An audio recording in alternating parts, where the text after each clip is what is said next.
Howdy, folks. Your host, JJ Vance here, host of Operation GCD, and perhaps more notably, not the vice president. Welcome back, folks of the interwebs, for another Fridaze here. And go ahead and welcome our guest, Jules, host of the Greypilled Podcast. Welcome back to Operation GCD, sir.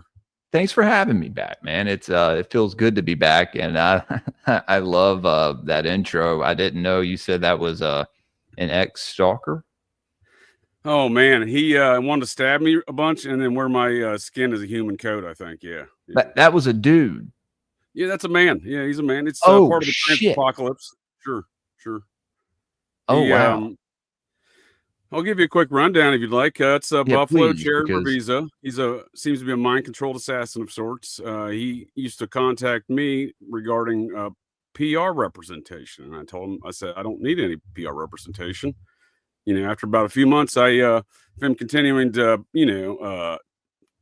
solicit me to represent me. I'm like, all right, dude, what's up? So I finally, I gave him a hour phone call or whatever, which was more of me just, sponging as much information I could from that fellow and why he's even contacted me in the first place so heavily and aggressively. But it continued on for about another 6 or 8 months after that. And then apparently shortly thereafter, he transitioned, apparently.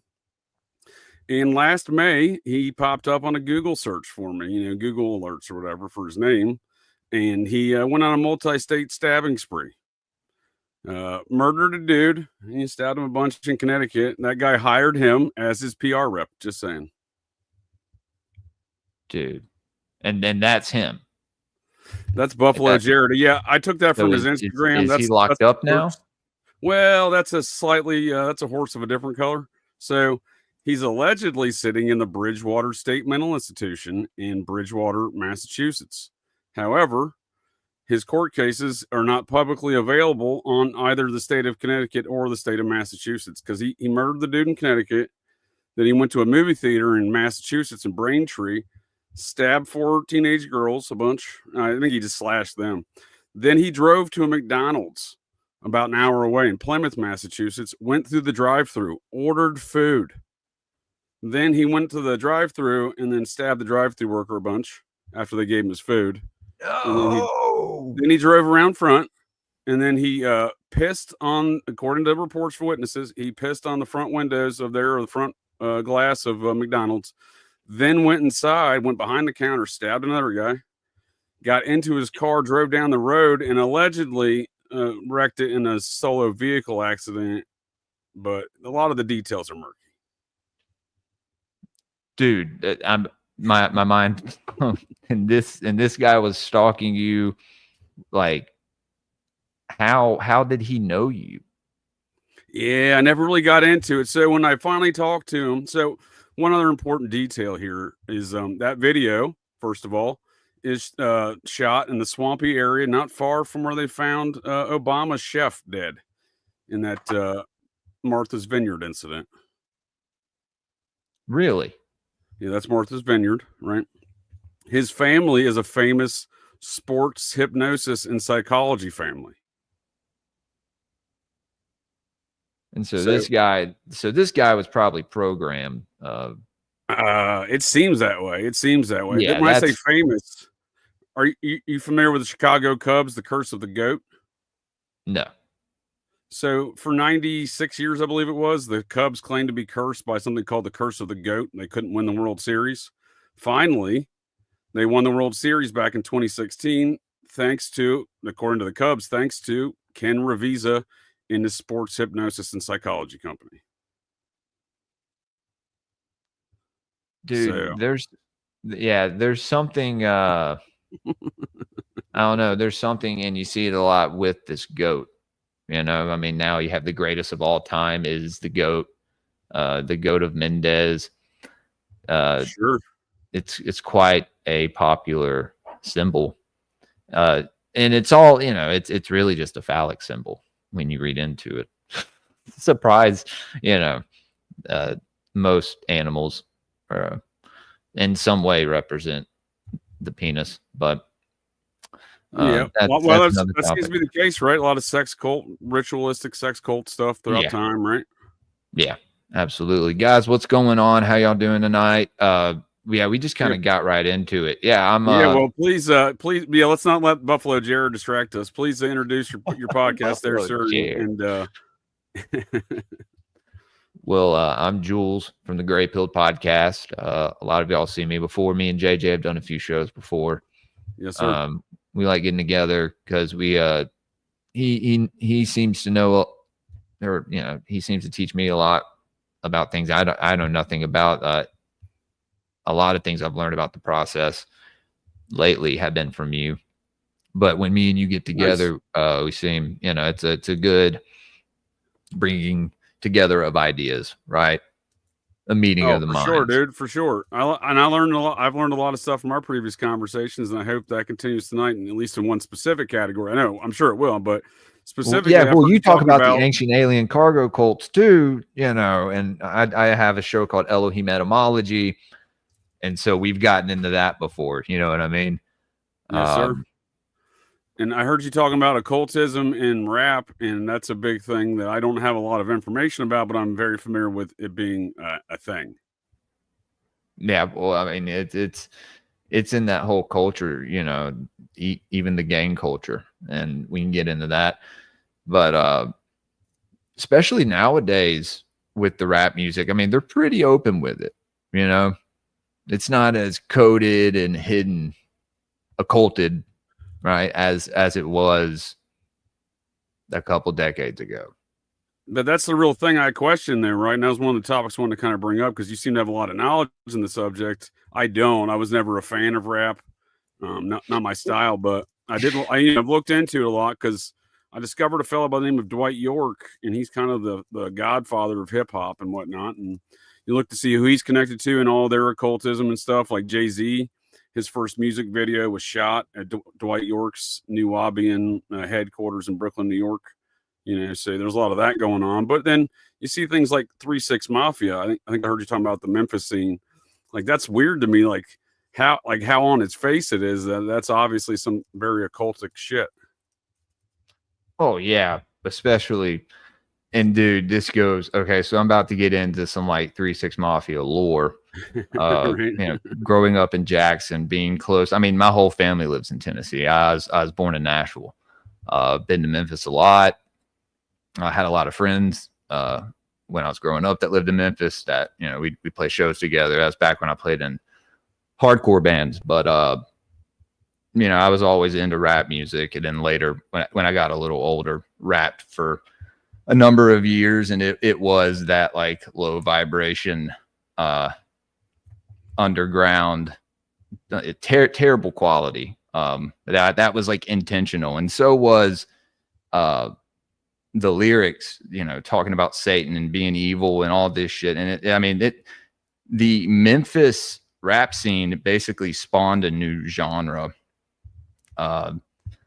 with very droned out bass and creepy like piano notes playing in the background with some kind of like Isley Brother or Marvin Gaye sample, but like super slowed down, so it sounds very, very like ominous. You know what I mean? And they're rapping about killing people and sacrificing. Like I don't know if you know who Lord Infamous. Can't talk. Lord Infamous is. No, sir, never heard of him. From 3-6 Mafia. He was DJ Paul's brother, and dude, his first EP, it's called Lord of Terror.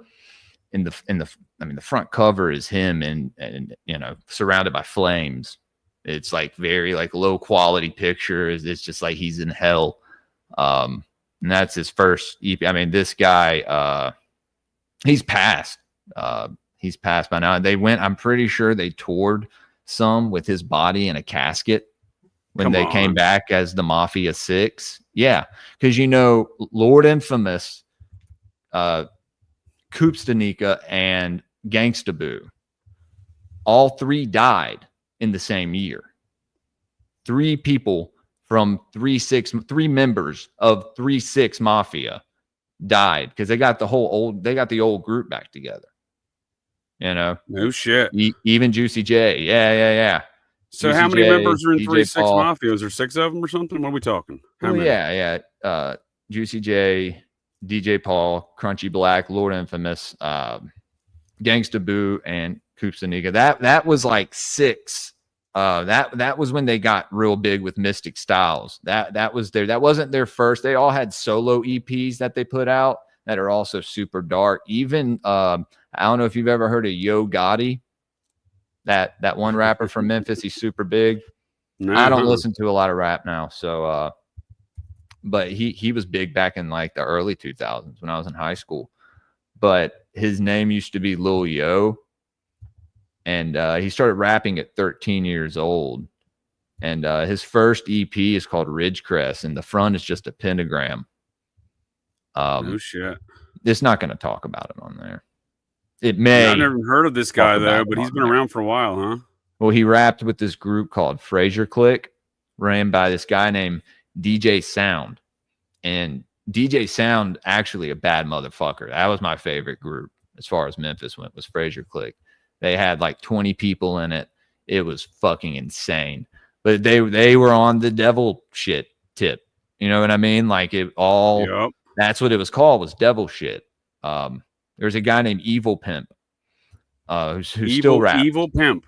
Yeah, Evil Pimp. And if you're into dark, almost horrorcore, like borderline ICP rap, but very fast, like very dark lyrics, check out Evil Pimp, because that dude has mastered his craft, and I'm pretty sure he's like he has to be in some kind of occultic order. There's no way now. You mentioned ICP, right? So they're pretty much on their, like, they're right in your face hole with their occultism, right? Yeah, and I was never a fan of ICP. I actually didn't like the fact that 3 6 Mafia did like 2 songs with them.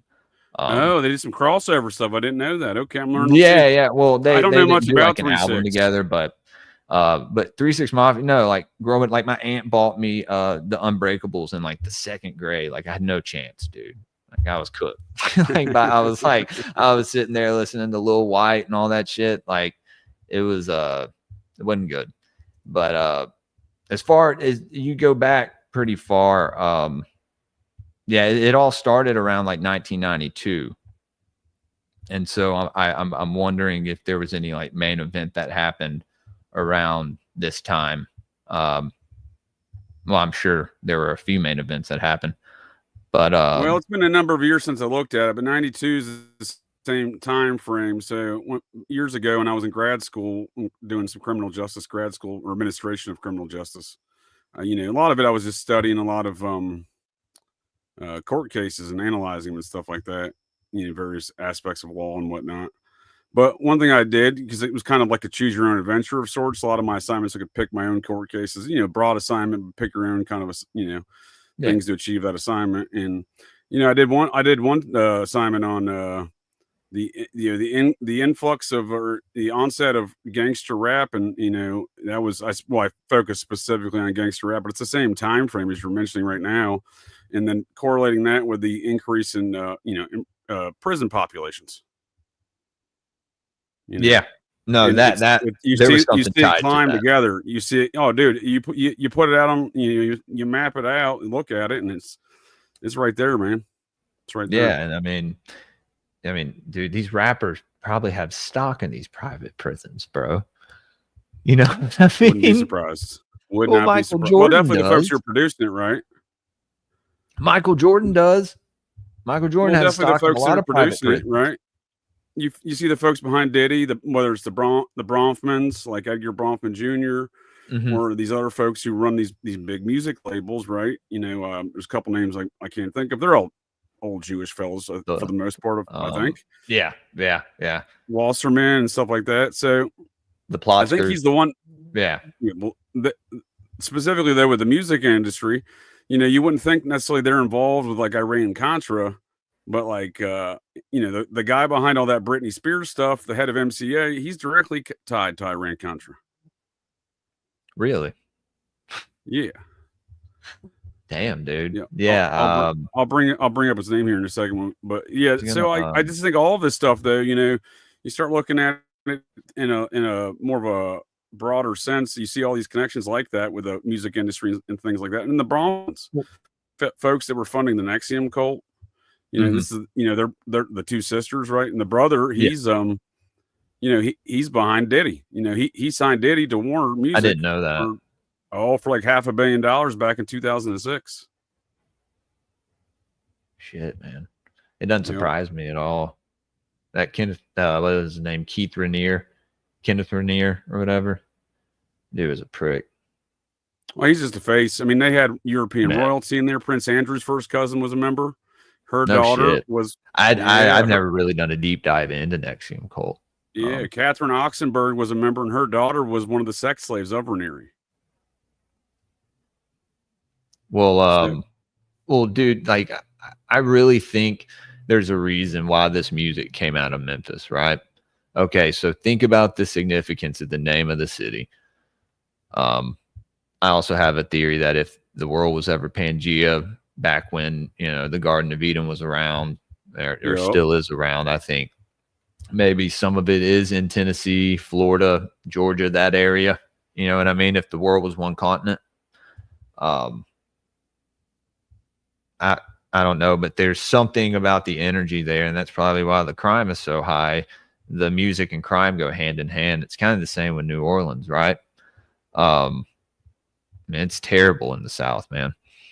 Well, you're making some good points, because I'm of the same mindset with what you're saying.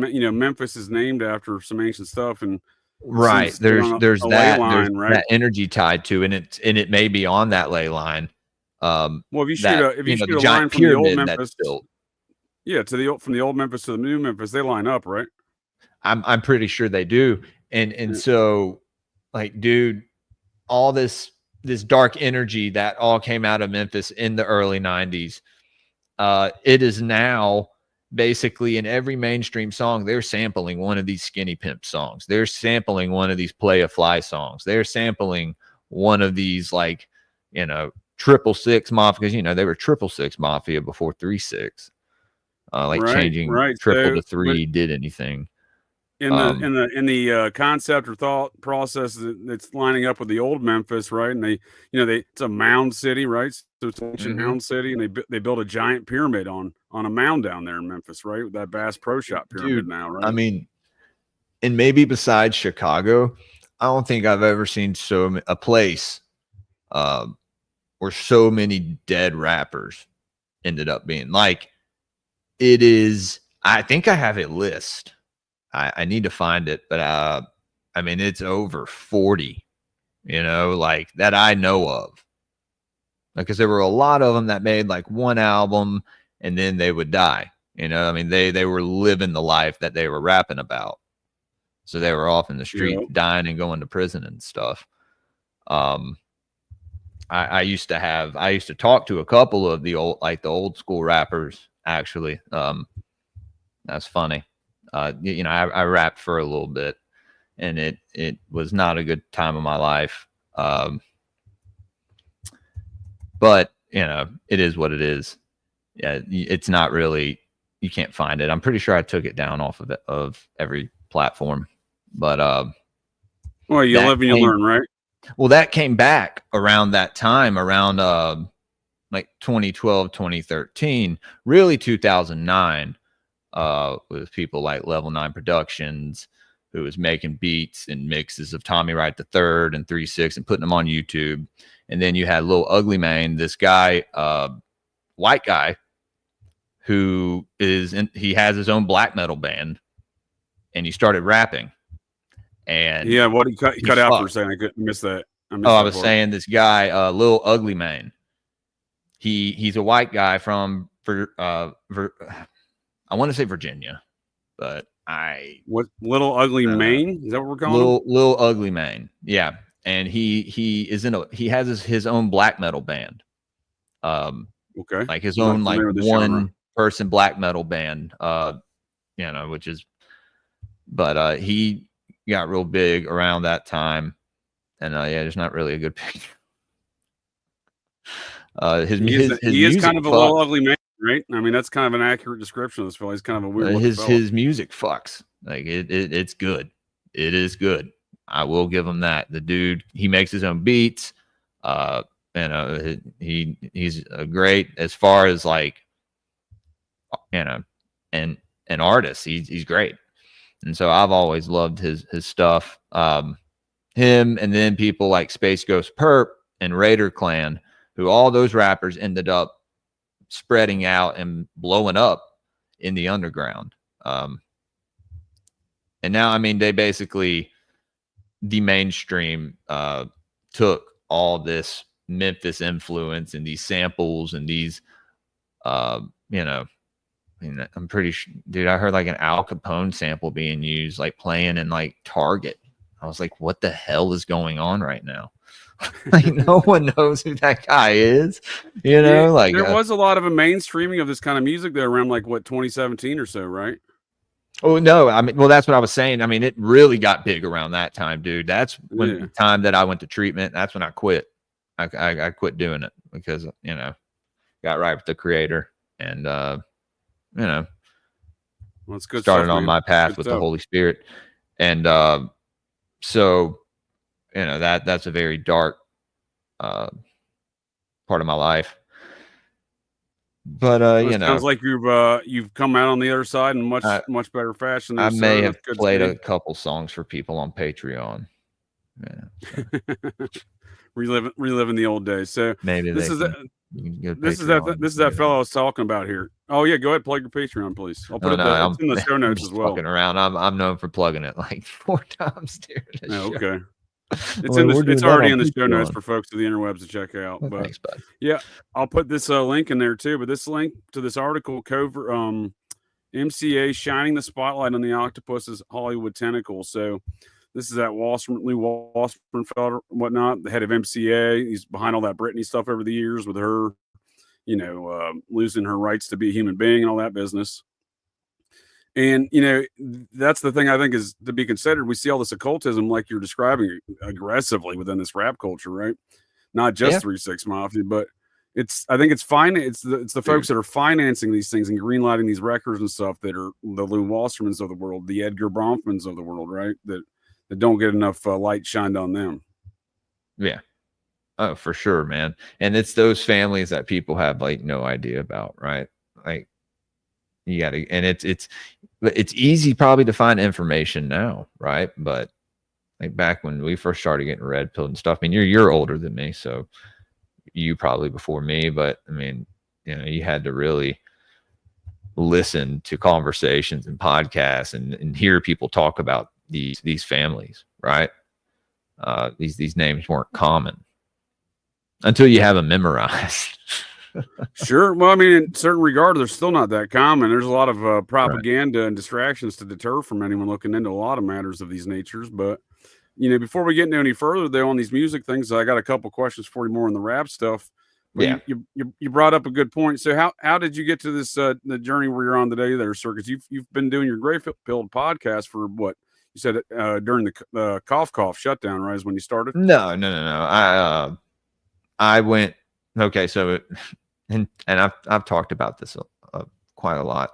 In 2018, I got clean off of opiates, and after that, started working and trying to build my life back up. Had another kid, and then started the podcast. I was going to start it, but then that stuff happened with my father-in-law that we talked about before the show. Sure. And I waited another year, so I had a little time to plan it and whatnot. But that's when that started, because I mean, I couldn't keep coming home and driving my wife insane with all my theories and my connections and my Pantheon charts. Like it's not, you need other people to talk to about that stuff. I mean, she's into it. Right. I mean, if it wasn't for her, bro, like she's the first person when we were back when we were like 17 or 18, she was like, watch this, and showed me Bohemian Grove. And I was like, wait, who is this? What is this? She was like, those are the people, those are all the world leaders at this place in Northern California worshiping this owl. And I was just like, I had never really looked at anything, conspiratorially. Not even 9/11 or like these assassinations. Like I never trusted the government because I grew up playing punk rock and hardcore and all that, and getting into trouble, obviously. But you know, I never knew how deep it really went, dude. Like, and then it gets even deeper, and then it spreads out, and it goes a little deeper. And then, you know, you get even a little deeper, maybe. Like you know, you jump down some rabbit holes and you end up on the other side of, you don't know what the fuck. You know what I mean? I think that's some of the best are these organic deep dives that you could do where you find stuff, you know, like, you know, it's times that it happens on stream, like when you make connections or, you know, there's something that you didn't know that someone else. It happens a lot with me. It's oh, for sure, dude. When I had your I love Austin, man. Shouts out Austin. Y'all go subscribe to 830 thing that you have going on. We live in a world of Muppets. Dude, well, I was a huge fan of the Muppets growing up. Muppet Treasure Island, Muppet Christmas Carol. I mean, dude, and my son won't even watch them, dude. I'm just like, what is wrong with you? And he's almost 12, so he's just like, shut up, Dad. He doesn't say shut up. I'd smack him. Yeah, my son, he's 18. He didn't really get into the Muppets really either, though, when I try to introduce him to it. Yeah, well, it's their generation, dude. You know, like as animation progressed, Finding Nemo and Frozen. Like I saw when he was a baby, I was like, oh shit, he's not going to be able to watch like Gumby. You know, or like some show made in the 90s. Oh, for sure. But like Muppets, that's like the lost art of like not using all this CGI. It's the lost art of special effects. Oh yeah, dude. I mean, when you look at Jim Henson too, man, there's a little bit of a dark past there as well. Have you seen that Jim Henson live thing that he does in the theater, and Marina Abramovic is there and he goes to her in the audience? Yeah, but I have seen the film Labyrinth, and that's a creepy occult film starring a creepy occultist David Bowie. Also quit vaping 2 weeks ago and I feel great. There you go. Yeah, smoking will kill you, as they say sometimes. Although my second great uncle Tug, he smoked cigarettes over like pack or two a day until he was like 96 or 97 when he died. So they tell you it's the cigarettes. Who knows though, right? Well, that's when I smoked Camel Blues for 15 years. I mean, dude, we started. I mean, Mississippi. You know, you got shit to do when you're a kid. There's nothing to do here. It's like you said, you had a terrible experience in Mississippi. This place is fucking god awful. You make the best of it. You know what I mean? It's all about family. It's all about your property, and you know. But yeah, dude. Now I'm checking out this puppet stuff. So Marina Abramovic and Jim Henson. When did this go down? This was back in the 80s, I think. Yep. Late 80s. May have been 90s. I'll have to find that. I can't find it right now, but that's that fits in line though, because again, we see he's got some deep occult values, obviously exhibited with things like the Labyrinth, right? And again, David Bowie's a deep into the occultism and all of his work as well. You know, and again, it's not just the folks that are doing the occultism; it's the folks that are financing them, right, and perpetrating these ideals and concepts into society, right, and financing and pushing them, right. Right. Yeah. No. Absolutely. And you're right about Bowie. I mean, he's in Fire Walk with me as well, which we're watching Sunday night. Everybody, if you're a patron, yeah, we just did season 1 and 2, and the order that it goes in, you watch season 1 and 2, then you watch the movie because they were gonna.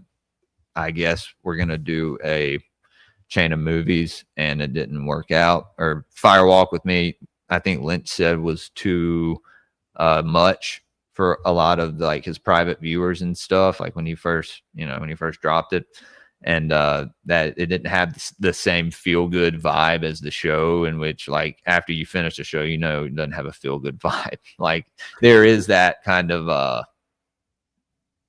I guess like a soap opera feel to it, but once you get past a certain part, you're like, okay, there's a lot more to this than people are seeing. But Bowie plays in the movie Firewalk. He plays this FBI agent that goes missing. I guess he ends up in the Black Lodge and he goes missing for 3 years. And then you see his scene is like 5 minutes long, but it's a great scene. What's the name of this film? Firewalk with Me. Firewalk with Me, huh? Yeah. Oh, okay. Okay. Film. Yeah. I just saw the Twin Peaks comment and I was like, all right, well, I don't know any of this stuff because I'm familiar with Twin Peaks, but my experience with Twin Peaks is very limited. Sorry. About as limited. No, you're good, man. It's about as limited as my experience with 3 6 Mafia. So I'm very surface level understanding of these things. Well, no, I mean, I shout out to Isaac Weishaupt. I've always been a big fan of his podcast, and he's coming on this month, I'm pretty sure, to talk about it. Oh, so nice. It's gonna be fun. He does a lot of Twin Peaks stuff. Oh, he has his own thing, which Isaac, I love you, but I may have to hijack your Grey Lodge and use it for my Patreon as well. We may both have to have a Grey Lodge because as far as like a name for a tier, because the Greypilled. But well, so yeah, dude. So what is the Greypilled? What is the Greypill? What is the Greypilled? Because you said you were on a long journey here of understanding of a lot of these topics and motivating you to start a podcast and whatnot. I do enjoy hearing that backstory of folks, and what you're describing to me sounds like the things that I've experienced, and I kind of explained as like it's a dimmer switch. You have the lights on, but it kind of gets stronger as you're learning more stuff, and over time you can, it's like a dimmer switch. You're slowly turning it brighter. Well, at the time, I guess it was maybe a little bit of how I felt. I was kind of black-pilled, but at the same time, I don't know what I was getting into. I don't know what deep dive. Yeah, HIGH-weirdness Grey Lodge stickers, baby. We're doing them. I just did a sticker pack a couple months ago that I sent out to all my patrons. And now we're about to do another one. We're going to do a Twin Peaks one. It's a good thing you didn't call it the Grey Faction, because that's an element of the process up there with the Satanic Temple and their attacks on victims of satanic ritual abuse. You dodged a bullet there, sir, by not calling it the Grey Faction. Okay, well, we haven't done it yet, but I don't know. I was kind of black-pilled, and then I still have hope, obviously. I think if that's just the word is leaving me, but you basically you're not all the way black-pilled, but you're not so, I guess, like I don't want to say naive, but just completely white-pilled and thinking that trust the plan or what have you, right? You mean to tell me, sir, that JFK Jr. is not alive? He's not coming to save us? And so somewhere in the middle was Greypilled, and I was like, well, no one's taking it, and that's how I kind of feel. So, I hear you. I look at these matters in a similar capacity. I'm trying to remain optimistic in a lot of things, because a lot of things don't really impact everyone's daily life. People get wrapped up in the shit, and folks get all bent out of shape and butthurt about things that, to be quite honest with you, don't impact their daily lives. You know what I mean? And there's a lot of aspects. Anything about it. Like there's things in life that happen, you can't do anything about it. Well, so why harp on these things? I think one thing of the interwebs age has impacted society in an aspect where everyone's got an opinion about everything on the interwebs, but they can't wipe their own ass. They don't take care of their own things. That the fitness, diet, and these kind of things are in many respects an afterthought. If you think I'm wrong, you're not too far from places like Tennessee, places like Gatlinburg. I call it Fatlinburg. You go down there these days, there's so many fat folks on the sidewalks. You got to walk on the street, dude.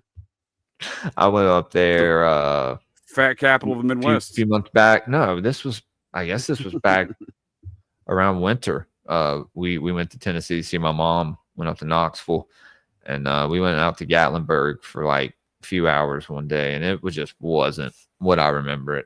It's like, but you're right, dude. So many So many fat people, dude. So many fat people. Right. Dude, there's a fudge stop every 6 feet, dude. Well, I was about to say there's a fried, like there's something every foot that you walk. You're like, oh wow, there's another. I mean, I ate probably too much. We got too much. I was like, yeah, I shouldn't have bought all this shit.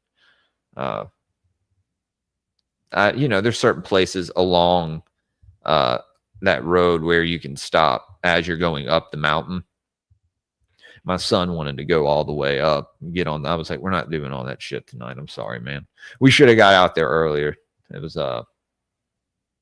waiting on my mom to get ready and stuff, and then it's a madhouse there, man. Yeah. It's not and then I have a 3-year-old, so it's makes things even more complicated. But so my experiences with Twin Peaks are largely revolve around two weird, very strange, and what I call high weirdness in my life. Incidents that occurred in the town of Snoqualmie Falls, Washington, unbeknownst to me, at least the first time. That was the town in which the show Twin Peaks is based upon, the settings of, at least. The cafe, the waterfalls, right? Well, yeah. And there is, somebody was saying, I think Sabrina said she's in Washington State. There is black energy here trying to get out. Yeah, and that goes to the show, right? You have the Black Lodge.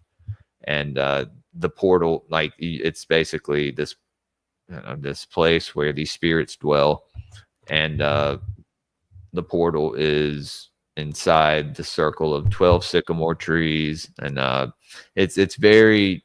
I think there is something to that part of the United States, and because isn't that?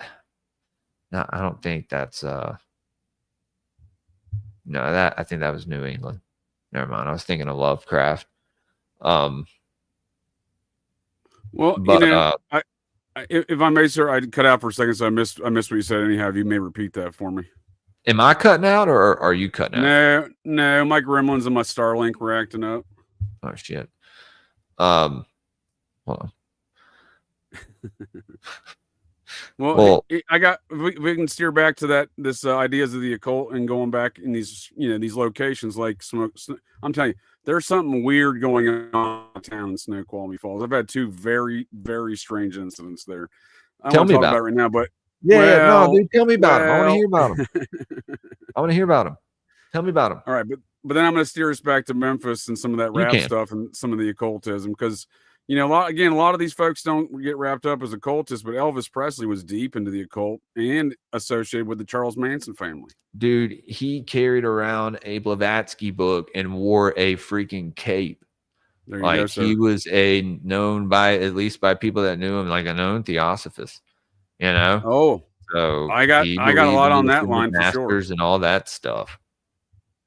So my strange experiences in Snoqualmie Falls. I was a big fan of the grunge scene, so that was my music era, right? Grunge, and like I was an early member of the Pearl Jam fan club, right? So where you get like early access and vinyls from Pearl Jam. So I have like the first 5 albums on vinyl, that kind of deal, right? Yeah. So big Pearl Jam fans specifically, and they were playing for the first time in their home city of Seattle in like 4.5 years in November of 2000. We'll call it circa November 5th of 2000. I'm stationed in Great Falls, Montana. So I did 20 years in the Air Force Military Police, and my first assignment was Great Falls, Montana, the middle of nowhere, doing some nuclear security stuff. And, because military police, you do security and law enforcement stuff in the Air Force and kind of infantry as well. It's like they mashed a bunch of stuff together. So anyhow, I have nuclear security duty the next day, but by God, I'm going to go see that Pearl Jam show. Because I couldn't get off or trade or anything else like that, but I'm like, fuck it, we're going. So a couple of my dudes and I, we got in my 4Runner and drove to Seattle from Great Falls, Montana to see that Pearl Jam concert. Watched it and then drove straight back. But on that ride back, the sober driver stopped. I wake up. Everyone's 2 dudes passed out in the back. One in the back, one in the back seat. I'm passed out in the passenger seat. We drove 12 hours, watched the show, got pretty tanked, and it's like 1 in the morning or 2 in the morning, and I wake up and we're on the wrong side of the road in Main Street of Snoqualmie Falls. And just as I wake up, I'm like, dude, what's going on? I said to my buddy driving, He's like, oh, I don't know. I'm like, dude, you're the only sober person here. You're driving. You're awake. How do you not know? And then, because I'm out of sorts, and he as soon as I say that, lights behind us, and boy, were those fellas not happy. I mean, they kind of gave us the treatment for the next hour, but we made it back just in time for nuclear security duty. I'll tell you that much. We were definitely getting back for that. So did he remember? Was he just driving on the wrong side of the road, or did it just? Oh no, I think he's just a mouth breather. You know what I mean? I think he's just kind of dumb. He's just I have no idea what he was doing. Yeah, none of us were 21. You know what I mean? We were all drunk. Sober driver, right. But you know what I mean. They had a problem with that. They ended up letting us go, but one of the cops were telling me about the Twin Peaks story during the hour or so. They wanted to do some like body cavity search kind of situations. I had to talk them off the ledge, But what were they saying about Twin Peaks? Well, he was just telling me he's like, what are you boys doing? You're trying to check out Twin Peaks sites or something like that? I'm like, no, dude, not at all. Not even remotely. I have no idea what you're talking about. In fact, wow. That's funny that they thought that. It's off the beaten path. Like if you get off the highway, you got to drive a good 6 or maybe 7 miles, I think, to get down to the Main Street region of that. I didn't know that's what it was based off of. Well, that's where the cafe is. That's where the waterfalls is. So a couple years later, I'm intentionally in that town, laughing about the situation with my lady friend I'm with, and we're over there at the waterfalls. And the day prior, we were watching. We were on vacation in Seattle. I was on leave from the Koreaville. Yeah. I did a remote in Korea, so I took a mid tour and came back. And anyhow, watched the Orioles versus Mariners game the day prior, and was walking around them falls the next day, and going down this trail. There's no one out there, right? And going down this trail to see them falls from that show, right? There's some dude screaming at his son. Well, what appears to be a man screaming at his son, right? Wife and maybe a daughter there. So get closer, I realize, oh shit, that's Cal Ripken Jr. I'm like, and he's not happy. He is not happy. He's just, he's yelling at his son. Oh, just giving them the business. And we're in the middle of the woods near waterfalls. They didn't mind at all. There was folks that just walked down that trail and were out witnessing it. And I said, "Oh shit, that's Cal Ripken Jr." And because he was traveling with the team, I guess, because he was a coach or some sort of capacity. It was the year after he retired, right? And I was like, "Oh shit!" And my lady friend's like, "Hey, why don't you get his autograph?" I'm like, "Are you kidding me right now? That man looks extremely upset. We're in the middle of the woods. He could just, man. You know what I mean? I'm not trying to. Yeah, that wouldn't have ended good for you, bro. Yeah. You don't engage in that environment. You just move on. But nonetheless, a very strange experience in Snoqualmie Falls, Washington. Yeah, man. No, I think there's certain places like that. And you were talking earlier about Memphis and the ley lines, right? And maybe there's a certain ley line that runs through there that we don't know about. I don't know. But well, it's definitely a mound city, and specifically the site they built that pyramid on is specifically a mound site. And many other notable buildings and areas are often built on mound sites intentionally. Interesting. Yeah. Is that Indian? That's the Indian burial mound? Well, yeah, they come in different varieties, different eras of mounds, and they're often described as Indian mounds, but many of the Indian nations will describe them as otherwise. They preceded them. Yeah. So, the mound builders, that is. There's a lot of, I think there's different eras and different types of mounds. So I do think there's different cultures that built mounds, and many of which have been destroyed. Oh, for sure. Intentionally, especially down in your region of the world, in all this Tennessee Valley project throughout the 1930s to the 1970s, they flooded all these valleys from the south all the way up through Ohio and Indiana and Illinois and Michigan and whatnot. Well, I don't know if I went to Michigan, but anyhow, those are all mound sites that they're flooding out in these valleys. So and they're doing so intentionally. For example, one of the most interesting mound sites that fascinated me over time, one that's mapped by the folks that started America, the Society of Cincinnati. That's why we know about the mounds in general, is because these fellows surveyed and mapped them. And some of the earliest documents in the National Archives are some of their maps and surveys from the 1790s.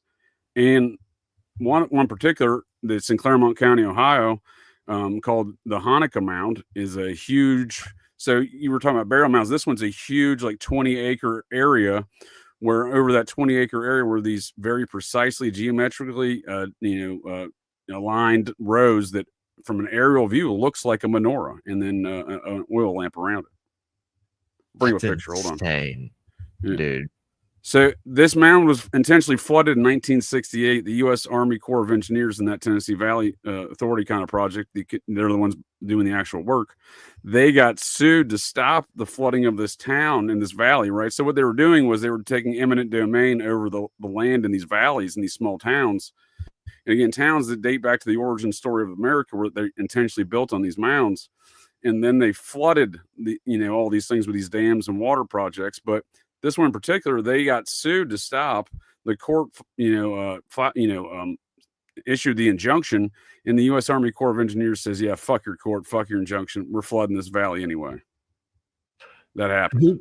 Who is this Society of Cincinnati? Because you've brought them up a few times. Yeah. I mean, is there a similar? Is there like a more known group who they're linked to? Yes, sir. That I would know. Yes, sir. The Knights Templar. This is incredible. Yeah. So the Knights Templar, for example, the Society of Cincinnati are the Protestant families that were fighting the crown, right? So the Jacobites, the Huguenots, and their descendants. And the progenitors of the Jacobites and the Huguenots are the Knights Templar. For example, George Washington is the 14th through 17th great grandson of 10 of the Knights Templar that brought us the Magna Carta. Right? You familiar with that Magna Carta situation? No. So in the year 1215, well, first of all, modern day historians call the U.S. Constitution the Magna Carta 2.0 in the Bill of Rights, right? It's the establishment of liberty, rights, and property ownership. It was issued in, you're familiar with the impunity of the Knights of Malta, as we were discussing a little bit before the show, where they don't answer to anyone and go anywhere. Well, the Templar had that kind of, status as well at one point in time. And they were revoked that courtesy of King John of Lackland in the year 1213. And that story is seen in the film Robin Hood. Are you familiar with Robin Hood? And Robin Hood comes back from the Crusades, and they took his property, and he's fighting King John, right? Yeah.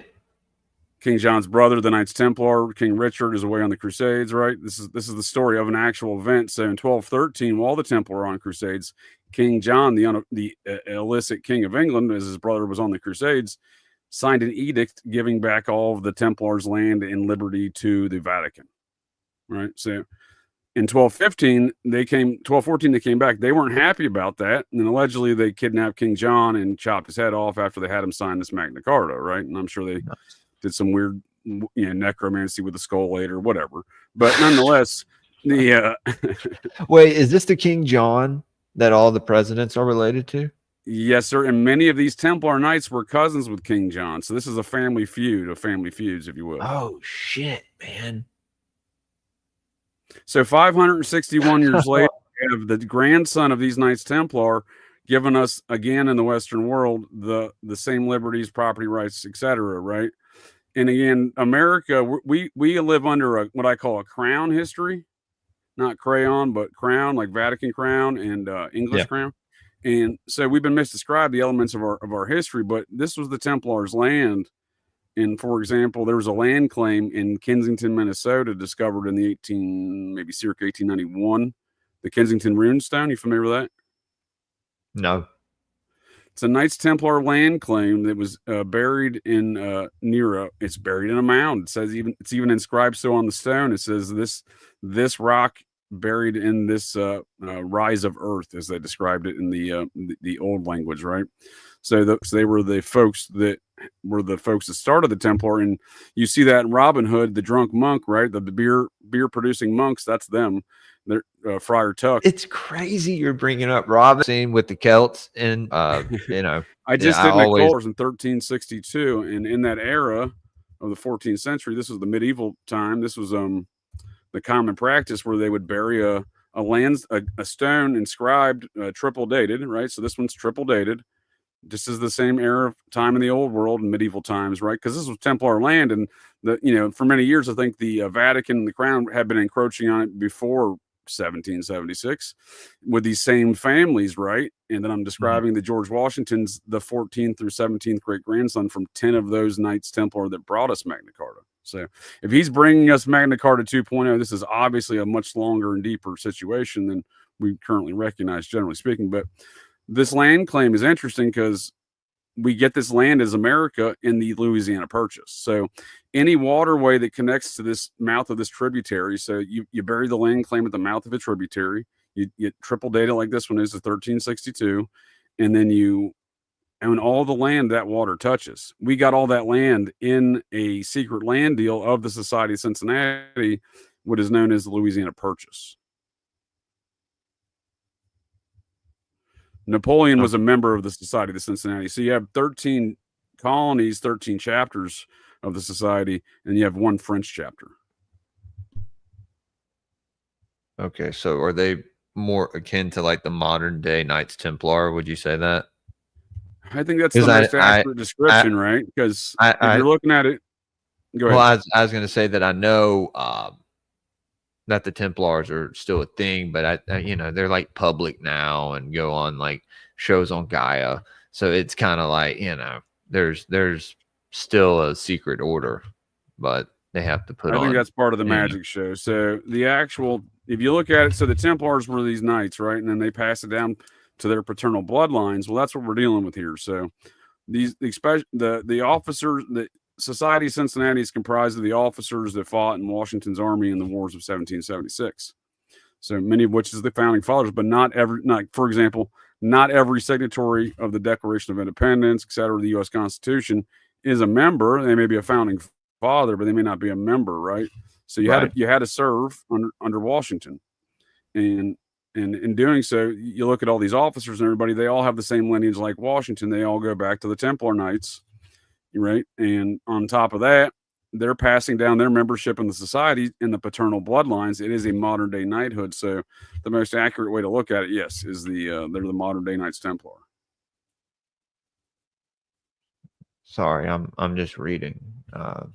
When you pull it up, this is very interesting. Technically, yes, sir. I am a Yankee. That is correct. I was born in Connecticut. What do you say about runestones in Oklahoma in the same area of mound builders? Oh yeah, yep. Laz is a wealth of information. He's introduced me to some stuff and mound. He's awesome, man. Yeah, he's awesome. He's a good guy. And some rune stuff in Oklahoma. And again, a lot of the mound stuff and rune stuff doesn't really get described in Oklahoma, but there is a lot of it there too. Interesting, man. Yeah, you're teaching me stuff that I had no idea about. Yeah, that was a secret deal. So the Templars, when they disbanded, they disbanded in various fashions through Portugal, through Spain, in various formats and fashions. They manifest in different organizations, like the I think it's the Knights of Christ. I'll look it up here, and it's the leader of which at the time, Christopher Columbus, married his daughter. So you see the same connections here into this new world through all these Templar families, even with the Spanish side, like the Spanish explorer De Soto. He has lineage to the Templar, and in fact, he was born in the city of the Knights Templar in Spain. That's the name of it. So we see a lot of this with the New World in the same families. Not just so. What I'm getting at there is that it's not always so. Those folks aren't society, but we see the Spanish element of these folks do a secret land deal by selling all of this land we're describing with this runestone claim, right, to Napoleon. Napoleon's he's a member of the French chapter. He's doing secret dealings with a member of Parliament from the United Kingdom, who's a member of the New York chapter, and brother-in-law to Alexander Hamilton, who was the vice president general of the society under Washington for 13 years. Before he was the president general. So we see the society doing these secret dealings in these matters for that land claim, and we call it the Louisiana Purchase. And then of course Albert Gallatin, who was the Treasury Secretary for Jefferson at the time for the land claim, he's the one who transferred all the money. He was a founding father. He actually is the one who mapped out a bunch of these mounds before Lewis and Clark and set them on their way for their mound journeys, because they're both members of the society, Lewis and Clark. I figured they were, dude. Yeah. That's wild, man. Yeah. That it started with the Templars and then kind of came over to the Americas. And well, that being said, sir, I think there's a division in this country from day one with these same feuding bloodlines, like I was saying. Right. There's folks around Magna Carta. Many of those, there's 25 knights, or as they describe, robber barons in our modern historian take. They were just getting their land back that just got given away while on the Crusades. So robber barons, okay, but many of those 25 knights were cousins to King John, first cousins, in fact, not very close cousins, second cousins, right? Yeah, I figured that was the same king. I had no idea. I didn't put the two and two together that it was the king from the story of Robin Hood. Yes, sir. Always figured that was real. Yeah, dude, that's what I'm saying. Like they keep remaking that film, but they never really describe it in its proper capacity. Dude, they should do that. It's unfortunate that happens. As these folks feud, obviously, one thing I document on Operation GCD in my discussions on the society is this obvious division between the two factions. I call them the Liberty faction and the anti-Liberty faction, and they've been there since day one. And we see it manifesting through the same bloodlines to our modern era. For example, Benjamin Rush, one of those signatories of the founding documents here in our country, founding father, member of the Society of Cincinnati, because he was the Surgeon General for Washington's army out of the New Jersey chapter. And he ran a coup against old George. So George, this tyrant, as folks like to describe him today, he didn't execute that man. He let him resign and live the rest of his life here in America. So, but he was anti-liberty, in my opinion, and his statements he continued to make throughout his life. And we see his son, the likely heritage and membership, the hereditary member from that man, Benjamin Rush, Stockton Rush III, that communist jackass who'd gotten the tin can to go try to find the Titanic a couple years ago. Oh, wow, dude. Yeah. Those guys, I mean, they kind of got what they deserved. You know what I mean? Right. Play stupid games, win stupid prizes. You're going down there with a for sure. But if you look at his remarks, though, he was a very ardent DEI Marxist kind of commie bastard, right? And you see where you ask me, I can see where he got it from. Passed down generationally through his family, his forefather, and likely, again, the membership he would inherit in the secret society that started America and still runs it, the Society of Cincinnati. His forefather, Benjamin Rush, real dickhead. How do you remember anti-liberty, anti-American? I don't know. It's a long journey I've been on, sir.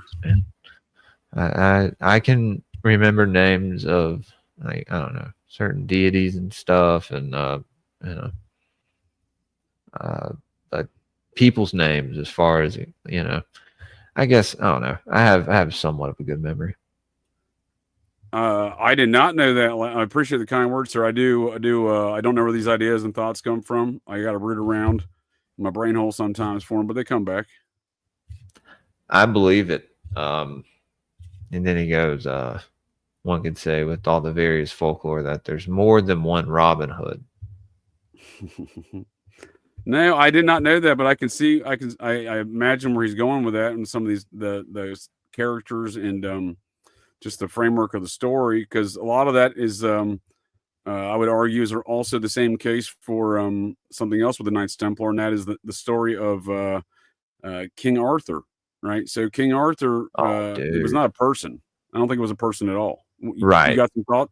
You got some thoughts on? Well, I was going to say, pretty sure, like, isn't Camelot located like inside of us or something? Like, it's the same connotations as like Shambhala, or like, reaching a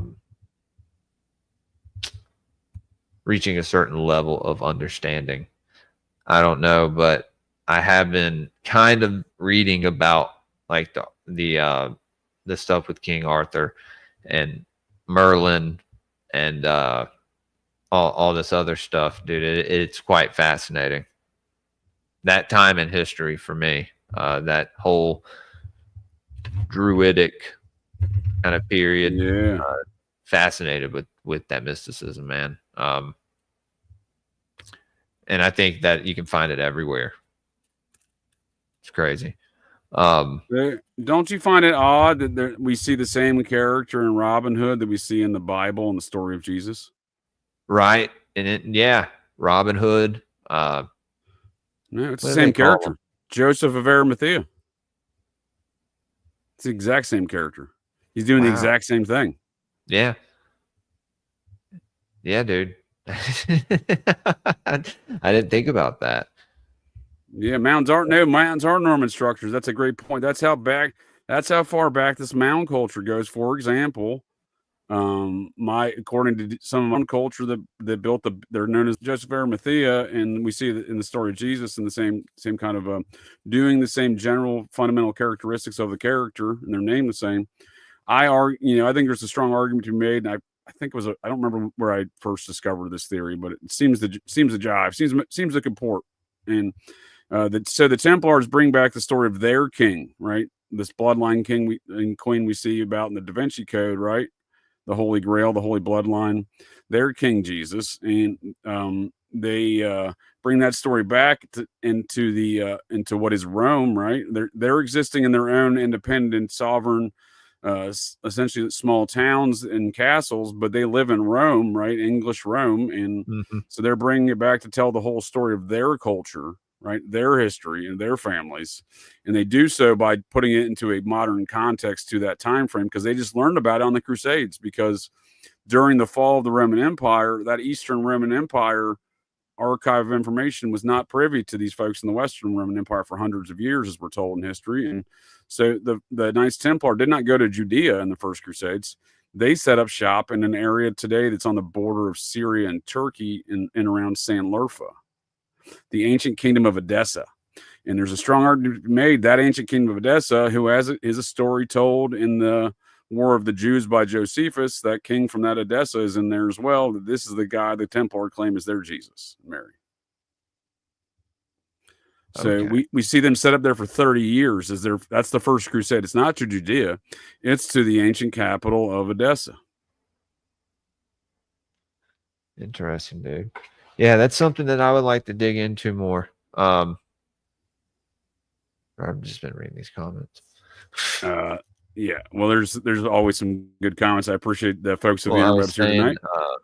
Beaker, the Muppet patron saint of the Beaker people. I'm probably going to make a Muppet art of that now. I appreciate that, sir. King Arthur period was post-Druidic. I got to look into that more, Dr. Corbo. Well, yeah, we're there again. So we're told there's implications that it's back in this Druidic time frame, but it's not. There's no historical King Arthur. If you ask me, it's 12 Knights of the Round Table or the 12 disciples. You can see where the same characteristics and elements of the story, the salient characteristics of the tale, if you will, are, and then implemented into a modern context, right? Where the knighthoods that was modern to that time, where they brought it back from the Crusades. They're all knights, and they're telling the story of their heritage in the modern context. Yeah. And even the story with Merlin, that his mom was a nun, and that his father was a sylph, which is like a wind spirit, like a wind elemental. And that he basically he was blessed in a way, but was still like he had to have exorcisms or go through these spiritual practices to transmute all this dark energy. Because I guess what it sounded like to me is that his father, I don't know, it sounds more like a fallen angel, to be honest with you, went and impregnated some nun. You know what I mean? If it's not all symbolic, because it could be. I'm back. You're back. Yeah, I was about to say you froze up on me for a second. So you mentioned you recently watched the Robin Hood with the Morgan Freemans and Kevin Costners, which speaking of family feuds, Kevin Costner starred in one of America's most infamous family feuds, the Hatfields and McCoy miniseries. He produced that one, and starred as my cousin Devil's Anne's Hatfield, and that's Clan Vance that you'll see represented there with the Hatfield McCoys. I'm actually Hatfield and McCoy. Wait, really? That's awesome, yes, sir. Dude. That's something to be proud Devil's of. Anne, described as well, and it's often wondered why is this family feel pretty wild. I know that. Yeah. So I'm a McCoy through my grandmother Vance, and the Vances, I'm sort of disregard the Hatfields are Vances. So the fellow we see in the story, the legends of these feuds in the mini series with Kevin Costner, it was Tom Berenger. He starred as Big Bad Jim Vance. So that was Devil's Anne's uncle. Dude, that's crazy. And that's your cousin. Yeah. So yeah, my second great grandfather would have been Devil's Anne's first cousin. Okay. Yeah, I think somehow my wife is related to Jesse James. I'm pretty sure. I don't know. Maybe I think it's important to know where folks. I always tell folks it's important to know their where they came from, because I liken it to a tree without roots. You know, if you don't know your heritage and your family trees, it's akin to being a tree without roots. You don't know where you came from. Absolutely. And I don't know. I feel like we're kind of taught to forget where we come from. You know what I mean? Intentionally, dude. I think that's part of the modern era of these kind of things. We're misdescribed history. We're misdescribed a lot of elements of history, not the least of which how this nation was founded. Yeah, absolutely. Like, dude, I'm cool with buying a big property and having my kids build houses on my property. You know what I mean? And like being close to my family. And like, I don't know, you're taught to, like, as soon as you turn 18 or as soon as you get older, that you have to like leave and go, move far away or something. That's part of the scheme, right? That's part of the scheme. Fucking giving thumbs up to everybody. I don't know why I didn't realize you were doing that whenever you were pulling up comments. I like to recognize I like the comments in the chat, and I appreciate the folks of the interwebs. That's funny. I just like to recognize their comments but not interrupt the flow of the conversation. I should do something like that, because I usually just interrupt. But we see, like, part of this whole nature of all these land claims and this occultism, because again, obviously there's a lot of occultism around the Templar. You mentioned Morgan Freeman. He's a Sufi dude, right? He's a hashish assassin. Right. I noticed that. I was like, I told my wife, I was like, he's a hash assassin. Like, he's a what are they called? The the thuggies, right? No, that's a Kali worshiping Hindu cult of assassins. But I guess there's something similar, because something similar. I guess I don't know. Did they use hash? There may be some crossovers there, but the Templars and the Sufi, disregard.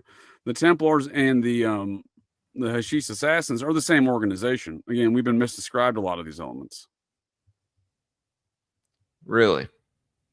Yeah, one of the founders of the Templar is not Jacques de Molay. Give me a second; it'll come back to me. He's half Moors, with all the financial and approval from the Council of Claremont, along with the Western occultism of the Cross of St. George. The Sufis did like a star and a crescent moon, I think, but it was red and on the white ensemble, and they did everything else the same, and they had the same hierarchy of organizational leadership. Wow. I didn't know that, dude. This is probably the most I've ever talked about the Templars, to be quite honest with you. Oh, nice. I love I love talking Templar stuff. Yeah, man, I love it. It's like I think we were talking earlier, whenever I had I think it was when we had William Ramsey on Already Dead. Yeah, okay. He's a wealth of knowledge. A whole PowerPoint, dude, on Knights of Malta, and incredible PowerPoint, and great presentation. Then I had him on my show and we talked about it a little more, but that's, you mentioned Pete Hegseth earlier, and that dude just like has the Knights of Malta cross tattooed on him, For sure. So on that, put a pin in that real quick, because this is Hugh DePayne. This is that fellow with the Moorish background in the Sufism in his family that okay. Hugo. He's the operational head, right? So you have the administrative head with Jacques de Molay, the Council of Clermont, right?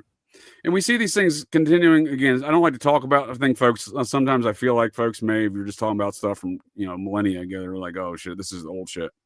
This stuff, not only does it impact us today through their descendants doing the same things, passing down the paternal heritage, like the Society of Cincinnati and whatnot. We see it in like things like the Notre Dame Cathedral, right? So the Notre Dame Cathedral, speaking of the Council of Clermont, the treasurer who starts these matters, you have the operational head in the Holy Land at the time was Hugh de Paynes. Jacques de Molay is the cleric, and he's there with the cleric as the administrative head, Bernard de Clairvaux, right? He's the Cistercian cleric guy that's involved in these things, and then Jacques de Molay is the knight who's the administrative dude, though. And then you have this dude who's the treasurer. The treasurer is the guy that built the Notre Dame Cathedral. So when we see these things play out, because in recent years, just last year, Emmanuel Macron to his husband, it's a man. I thought it was the father of his friend. Yeah, and it seems to be his father. Yeah, it seems to be his own father. Yeah. Jesus. They're also that I believe is his name, a French journalist. She did a whole series based upon Trogno chocolatier family. And there's a lot of evidence. It sounds wild, but in that regard, this transpocalypse individual there of the Rothschild family, who's the first lady of France, wanted to literally put a giant golden dick, not an obelisk, not a dick statue, a giant golden dick as the new spire of the new Notre Dame Cathedral upon its renovations. That's a true story. That's I believe actual giant penis. How bad it's got, dude. And I look at that as that is how bad it's gotten for sure. It's fucking disgusting. But it's also I look at that. Appreciate telling the long-winded story there. But my point there was also that this is an attack on the Templar, in my opinion, doing something like that. Yeah, and right here, RR channel says Knights of Malta helped save Europe. Yeah, they did, and they were used. They had a good purpose, but over time, with a lot of mystery schools as well, these societies have been slowly kind of led astray here and there, subverted, had their doctrines changed, and this and that. So. Well, that's a good point. And unfortunately, they're running cover for non-physical entities today. Well, that seems to be the case. Yes, sir. That seems to be the case. And if I can offer a disclaimer, I do appreciate the comment there, RR channel. But to be fair, RR channel is a Bill Colby bot. Every time I mention the word Bill Colby, they pop in here saying Bill Colby's a nice guy. The guy that brought home Phoenix Program, The Assassins, Serial Killer, Satanic Murder Inc., Air America, and Operation Gladio, Come Home to America, all courtesy of Bill Colby. Shout out that guy. Yeah, that's Bill Colby ball washer right there. But I appreciate your time, RR, and commentary. So I don't know if he was a Knights of Malta ball washer, but I wouldn't be surprised. It wouldn't shock me. Nonetheless. Yeah, I was talking the other night on my Sunday Chaos show. I had watched the what's it called? Kingdom of Heaven. I'm not hip. You haven't seen it? No. Oh, dude, you should watch it. It's about the crusade. I think it's when France had reign of the Holy Land. Yep. It was right before. I didn't even look into what the other order of knights was in that movie. I should look into that. Was it perhaps the Hospitallers? You had the Knights of Malta. Well, that's really I think the Hospitallers. Well, there were Templars in the movie, and they were kind of portrayed as these like outlaws, and they couldn't be touched really, because they were serving God and were a part of this order, Yeah, today we have the Knights of Malta who can't be touched, and we're telling stories about an organization that went underground a long time ago because they were sanctioned. You know what I mean? Let me see. Order. We had the Teutonic Knights. That was the other knights, the Knighthoods. So that there's a lot of Nazis. A lot of the Nazis, it seems like, have a lot of history in the Teutonic Knights. Yeah, it's the Knights Hospitaller. They became the Knights of Malta, Templar. Yeah, because one of them chose not to fight this one battle that the other knights were going to fight. He said his knights wouldn't fight it. I was like, oh shit, they're different orders. Also, I'm pretty sure Orlando Bloom gets brought back to life by one of the Hospitallers, played by the guy, forgot his name. He's in Harry Potter. Great actor. He's a British guy, but he pretty much brings him back to life. Just doing some necromancy, huh? No, he just reaches down and puts his fingers in front of his face or whatever, and then he pulls him back, and the sun hits his face, and he was cooked. I'm pretty sure. But it's a great movie, dude. The King had leprosy. I think I've heard of it. Edward Norton played him and did a great job. Yeah, I just never really get into those. It's a very lengthy, epic kind of film, though, right? Yeah, I had time to kill, so I was just like, dude, I haven't seen that movie before. Yeah, that's like a marathon. When you get it like a 3-hour plus type of deal, right? It's like one of those, right? It's kind of a marathon. Dude, it's good though. It was worth it. I'd watch it. It's ironic I say that since I do 3-hour podcasts all the time, but I mean, I just talking is one thing to me. Watching a screen for 3 hours, I guess, to watch a movie. I mean, if it's a good movie, trust me, I've watched plenty of good movies of that length. But I don't know. I'll give it a whirl. I appreciate the recommendation. I mean, to be honest with you, I remember the trailers of it, and I was like, this looks rough. Well, dude, and he's in the Holy Land, right? And he can't get God to speak to him, and the head of the other order of the knights and ends up basically saying God isn't with him anymore. Like a lot of them lose faith, just being there. It didn't look like a good time being there, especially with like an army of Muslims outside your gate. You know what I mean? Right. Well, then that's an interesting aspect you mentioned, because we see that they're fighting Muslims, but they are also siding with Muslims, right? Yeah. Yeah, but like he went up to where Christ was, like, where he was crucified, and like still couldn't feel nothing, and like all this stuff. Like it's just like, damn, they were portraying. It's like super deep. Right, but you see what I'm saying though? Like the idea of it's just a Muslim hash. Donald Trump's been doing a lot of interesting Templar activities over the years in the Holy Land, like moving the embassy to Jerusalem, right? Yeah. Are you Zion Dawn? Are you familiar with Pete Hegseth? Well, I mean, frame it. I just think, again, if you look at a much longer history capacity, when the man moves the embassy to the Holy Land in Templar of knights, right? For like this new golden age, supposed golden age, right? I can tell you this: his mother's MacLeod. He's got heritage in the Templar through his Scottish lines there, and believe he's got some heritage through his father to the Teutonic Knights. I'm not as confirmed about that one. And he's got Steve Bannon been running around telling everybody that he's the modern day Cincinnatus. Wow. Well, I mean, I don't know, dude. You see a lot of this now with the, I mean, they push the whole Zionist stuff, right? And well, again, I think we're looking at it like a Templar Sufi situation, or Templar Hashish assassin situation. It may not be as cut and dry or black and white, because I look at the whole Israel situation and its fundamental concepts of its start. It's all Rothschilds, right? It's all Rothschild shit. Well, all these politicians have loyalty to Israel over their own country, right? Well, they have loyalty to the Rothschilds. We got a Rothschild banker in Canada. We got a Rothschild member in France. We got a Rothschild banker in the UK. We got Donald Trump, who took a large loan, courtesy of Wilbur Ross, his former commerce secretary in his first administration, from the Rothschilds. So it's just like the wars then. All these political, these elections, they're funding both sides. Well, to say that, I think, again, it's back to a family feud. So even if we see something like the American Rothschild wing or whatnot, they're funding Trump, there's a portion of it that's backing Hillary Clinton with Evelyn Rothschild and Jeffrey Epstein's buddy, right? Old Alan Dershowitz would describe how he met Jeffrey Epstein courtesy of Evelyn Rothschild and the Clintons. Really?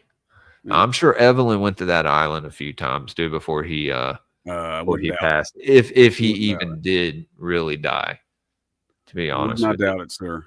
So Pete Hegseth, he's an interesting character on these religious aspects of a deep Christianity and these Templar crusades, or modern day crusades, as I describe it, because just a few years ago, 8 of the top 10 cities in the United Kingdom had a Muslim mayor, and 3% of the population. How do you have your top 8 of your top 10 cities having an Islamic mayor? Doesn't make any sense.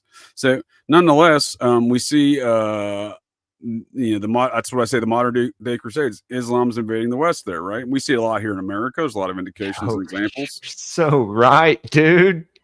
Yeah. You're right. So what do you think is going to play out? Do you think they're going to try to do another crusade to be like, oh, we're in the middle of it. Too much. We're in the middle of it. We see folks like Pete Hegseth getting appointed as this. He's on anyone's radar. He's a completely out of left field dude that Trump selects to be the head of the Pentagon. He has been a game changer up there as far as I used to work there. I'm familiar with some of these activities. I don't know where he stands or what his motives are, but what I'm saying is he's changed the game there. And some, I don't necessarily agree with some of that game change for sure, because as you see, he's part of this Protestant movement out of Scotland, the Reformed Protestant movement out of Scotland, and it's formed here in America back in the late 90s, courtesy of a fellow by the name of Doug Wilson. I'm actually a big fan of Doug. Let me introduce you to Doug while we're on the topic.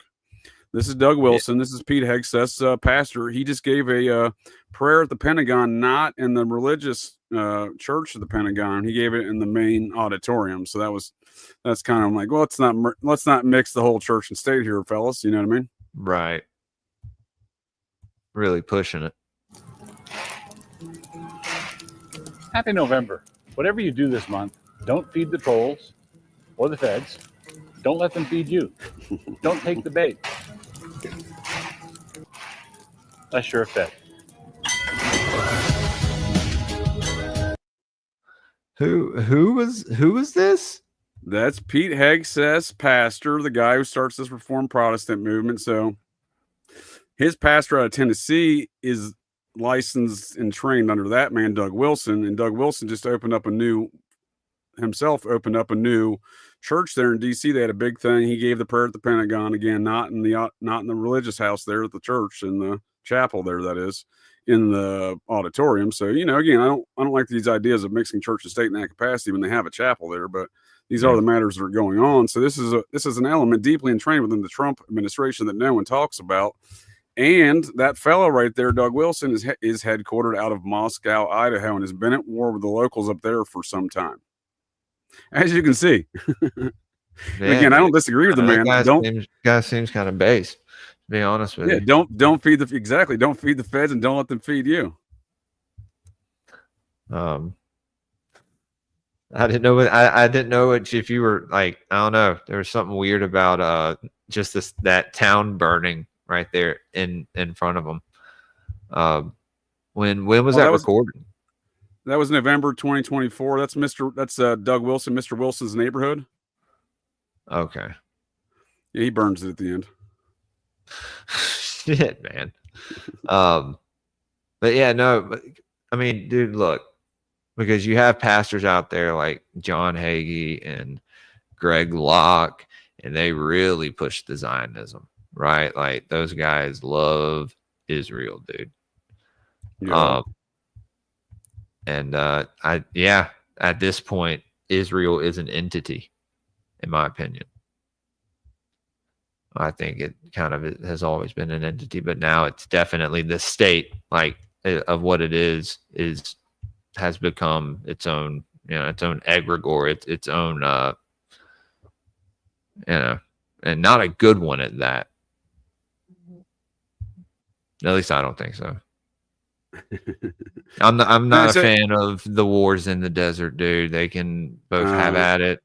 I care about I don't disagree, sir. I don't disagree at all. Live, and that's about it. You know what I mean? I don't think we should help other people in other countries. I don't think. Well, no one's getting help there. No one ever. I can assure you, no one over there is getting helped. We're not helping ourselves and doing these things. No one's ever going to help us. And on top of that, I don't think we should have future budgets for like 10 years and shit. They call it programming the budget. And the idea that we're shipping billions of dollars overseas to any fucking nation, and at the same time we can't fix a damn pothole in America, and bring these things up in professional forums in DC, they look at you funny. You get side-eyed and stank-eyed real quick. Right. Well, I mean, yeah, you're sending money to Ukraine and other places, and look at it like it's your own house. Look at why the fuck, if you're broke, I'm gonna need to send $200 to Kentucky Fried Chicken because I'm fucking broke. It's the same difference. While there were people in Hawaii that still don't have homes, there's people in North Carolina, people in East Tennessee, and all those places that got hit by those hurricanes. Like there's people that that could use the money here, and they give us some like planned $150 a week thing, like stimulus check or whatever the fuck, and it's like, I'm not gonna lie to you, Jules, I never feel stimulated. What's up? I said, I'm not gonna lie to you, Jules, whenever they do these stimulus checks, I never feel stimulated. No, not in the least. And we end up having to pay them back later on, right? We just get taxed every time, dude. Every time, dude. Barack Obama, when you get older and you realize this stuff, it's like, oh fuck, dude. Because when I was a kid and I used to work a bunch, I started working when I was 13, and it's like, when I get older, I can easily save money and this and that. And dude, fucking $20 back then is like, well, okay, $100 now is like $20 back then. Does that make sense? What year? No, in 2006. 2005. We'll call it 2.5. We'll go halfway. Because dude, it seemed like $20 will last you forever.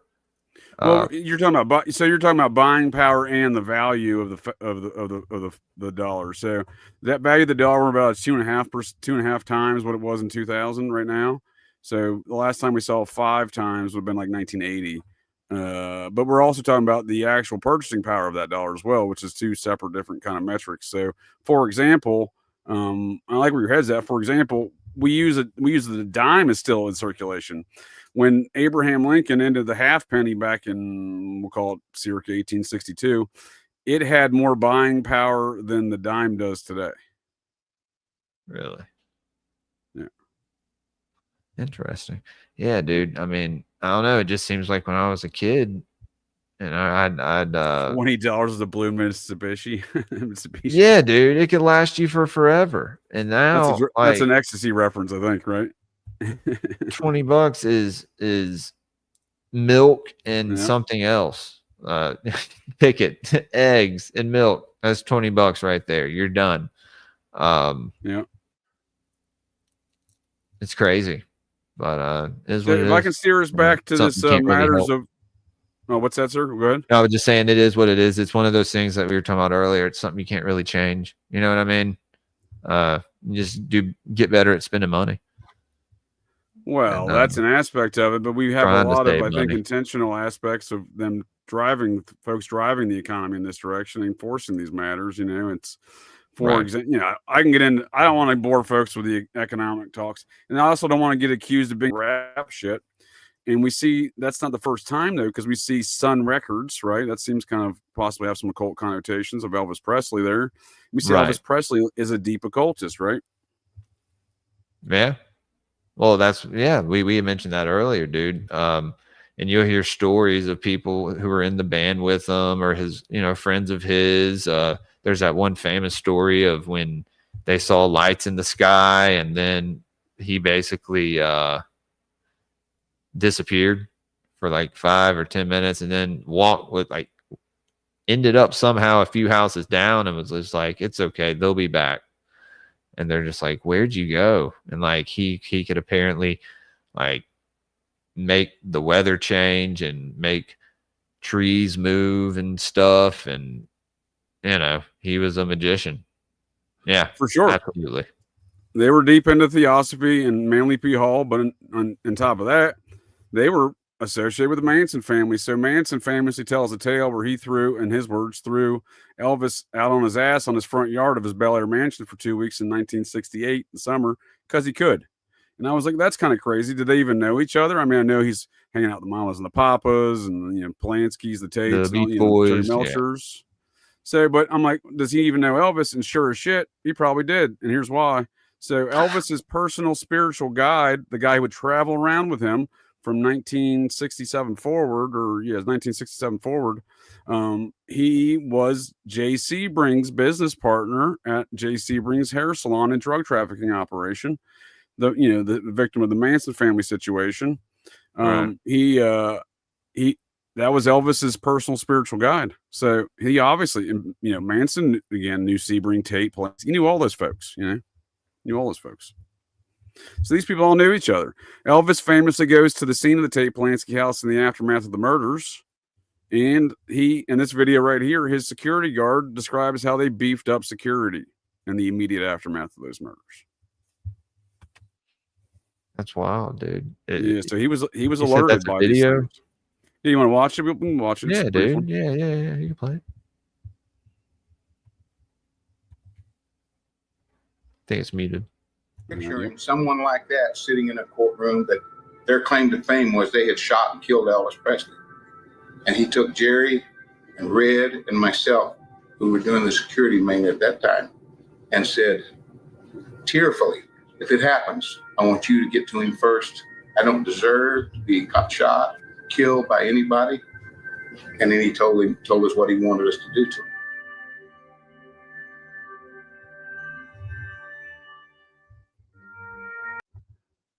So, that's a good comment there too. I appreciate it. Michael Caine was definitely associated with the same crowd. So was Angela Lansbury.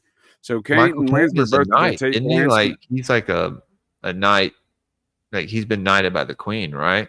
Yeah, I think all those British fuckers are. But yeah, the wedding, he's there. He's photographed. You can see him in a photograph with in rap scene. The way it changed the rap scene with the slow, raps and the way they were altering. Especially this guy, right? So in the immediate aftermath of that situation, one of these other rappers from the same label teamed up with the U.S. Congresswoman, that crazy lady with the cowboy hat and the FBI report diddler symbol on her ring, Sheila Jackson. They would go up to Minneapolis and start a bunch of shit in the Summer of Love back there in 2020. But never mentioning that dude literally rapped on the same songs as George Floyd, and they never mentioned this. That's crazy, dude. I'm a huge fan of Screw. Or I used to be a big fan of DJ Screw. Mostly right just UGK and Fat Pat, Big Hawk, those guys. I just was a big fan of like all underground rap when I was growing up. Anything underground. Like I said, I was in the hardcore scene, so I like having to, go like. You couldn't find certain music unless somebody had the demo or, that kind of stuff. Well, for sure. But I see the way you're describing it, it's the same fundamental, pattern and organizational structures and model music and occultism. So we don't really, again, these things often aren't described as figures in the occult. They're just described as other parapolitical incidents. But Stephen Jackson, old Big Floyd here's buddy, big Prince Hall Freemason, and it seems like Floyd had some tattoos that indicate the same thing. Yeah, he had the eagle on his chest with I'm pretty sure with the pyramid and there you go. Yep. 33. I mean, was Derek Chauvin, was he a Freemason? Chauvin, whatever. Or was he was he in some kind of order? I'll be happy to have that conversation at a different time. I tracked that situation in real time, and I've dug up a lot of weird things, not the least of which George Floyd didn't have any address or phone numbers ever registering in the state of Minnesota, only in Houston, Texas. There was another bar in Minnesota at the same time that claimed he worked there, and they had a week-long celebration of his death and whatnot. They had the same, he worked at that bar next to the Freemason Lodge, and they burnt down. There's a bar across town that says he worked there and lived above that place, and he actually did have a phone number disregard. He didn't have any addresses. He had one phone number, and they went back to that bar. And went back to that. He's actually a licensed real estate agent, or was. His wife was married to that feuding secret societies and actual real world ongoing feuds between secret societies. Cultists. Right. It's just the theater that they're showing us, right? For sure, they're not going to, but it all represents something deeper. Yeah, I mean, that's what we talked about the other night, talking about 9/11, and that being a giant ritual, right? And so, absolutely a giant ritual, absolutely, yeah. And so, all these things happening that are big on the news, I think there is something occultic that psychodrama. Underneath. They serve different. Oh, for sure, they serve different purposes. I call it the whole hog effect of these damn cultists. They do everything to benefit or profit off of every aspect of their operation. In consideration of that, you see 9/11. That is, they've tyrannical laws, money profiting, et cetera, et cetera, et cetera. Get down the line. That is the pattern of behavior, and it is an occult ritual that got, I suspect, getting everyone's eyes on it and attention, and then charges that ritual. Well, yeah, and it's the intention behind it as well, Well, that's exactly what it is. It's a charge for the ritual, right? So and they have to complete it, like all the numbers have to be there too. Everything has to go down perfectly, and it usually does. Well, we see this massive cult ritual, but then it's sold to us in this matter of terrorism. So that's a good example of what's going on, I think, there in these regards. But I think every major event is involving occultists, right? So, folks will look at like politicians in Haiti and like, oh, of course the dictator or president of Haiti is a wizard or witch, right? Meanwhile, we got folks like Hillary Clinton and Bill Clinton who went on their honeymoon for the voodoo in Haiti, right? This is what they did. This is what they admit to, right? Not the least of which they have a lot of other occultism. John Podesta is doing thelemic shit and quoting thelemic shit and, et cetera, et cetera. But my point there is all of these things are damn wizards feuding with one another in these bloodline feuds of wizardry. And, even when it comes down to folks like, I think, Jeffrey Epstein. Yeah. I mean, and then he had that temple, right? Was it a Sabbath? That was the Islamic temple in Turkey. Yeah. No, I kind of, that caught my eye too. Symbols kind of interchanged. You know what I mean? Yeah, and Marina Abramovich has official photographs on the State Department website from the Clinton administration. She had an official ambassadorship position. She's in a lot of official photographs. I forgot. Yeah, isn't she the ambassador to Ukraine? I think she's the ambassador to hell, sir. Well, that too, but he's the ambassador to Ukraine, I'm pretty sure. So or they wanted her to be.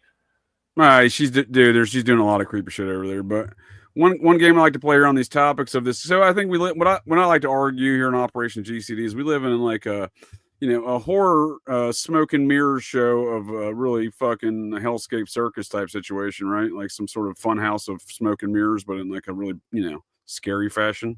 Yeah. So again, everything we're sold as a public and oftentimes in our history is just bullshit. It's just bullshit, right? Right. It's not new bullshit. Fake news didn't start yesterday. It didn't start, what I mean? It's old shit. Well, that's why you go and you start doing your own research, dude, and you do start finding the truth.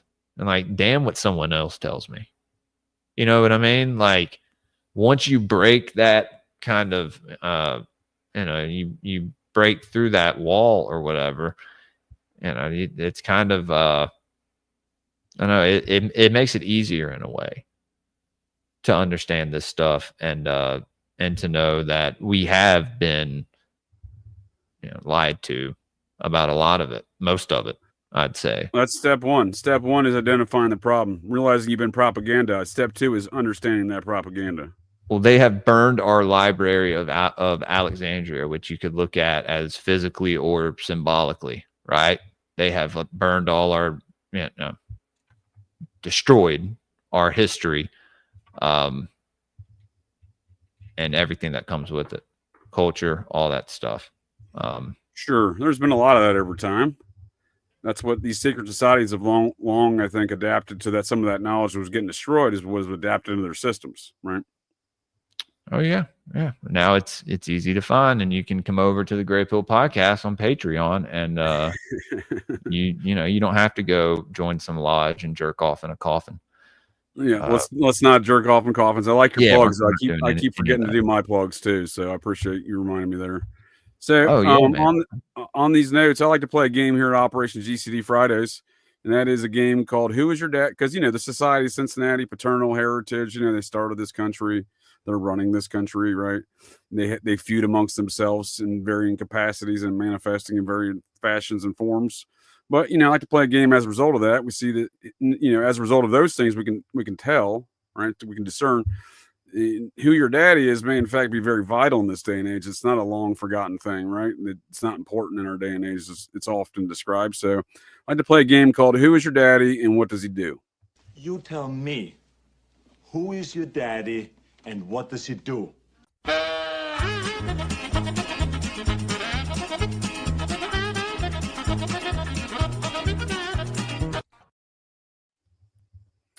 So that's Bill Colby, the former CIA director, the guy that brought home Operation Gladio, Air America drug trafficking, and the Phoenix program, serial killer, Satanic Murder Inc. coming home. That's Bill Colby. Adjacent to him is Ted Theodore Bundy. I like to call that photograph Bill and Ted's Murderous Adventure. No way. No way, dude. There's a link there. Well, here's the thing. It's a question I'm asking because we don't know Ted's father. Ted was born, his birth certificate, father unknown. He's born in the unwed mother's home. What's that? Pull that back up again. Pull that back up. I'll bring up a photograph instead of the video so we can just look at it. Okay, yeah, I was going to say, because now I need to look at it again. He's born in the unwed mother's home in Burlington, Vermont in 1946, November 1946, to an unknown father. Pull this up here. Bill and Ted's Murderous Adventure.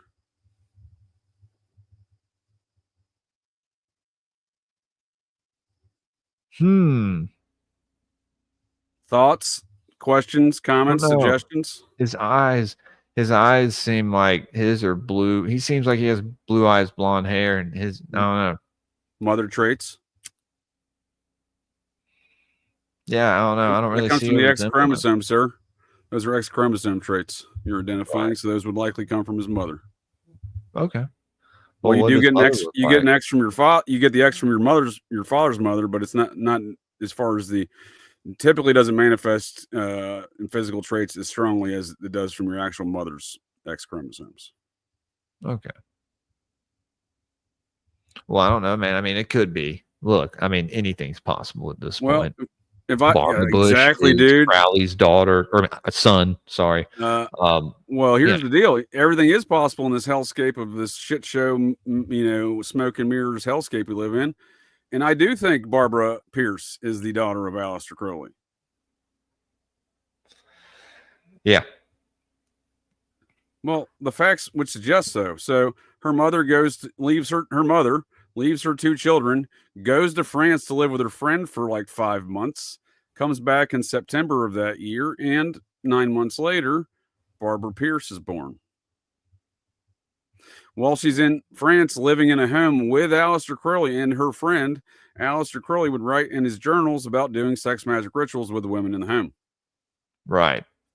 Trying to birth. Is Barbara Bush like a moon child? Yeah, dude. Yeah. Barbara Bush. So that's a great example of we're sold these various tales and narratives publicly to some secret society occult bullshit. But nonetheless, I see a similarity here in the chin, the nose, the brow ridge, and the overall creepiness.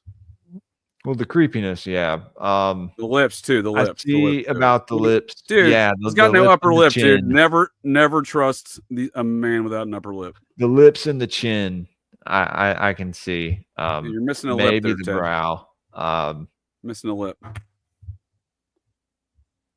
So Ted Bundy's mother, unknown father, unwed mother's home, Burlington, Vermont.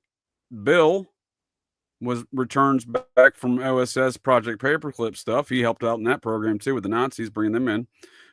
He comes back and goes to Columbia Law School, New York City, 1946, 1947.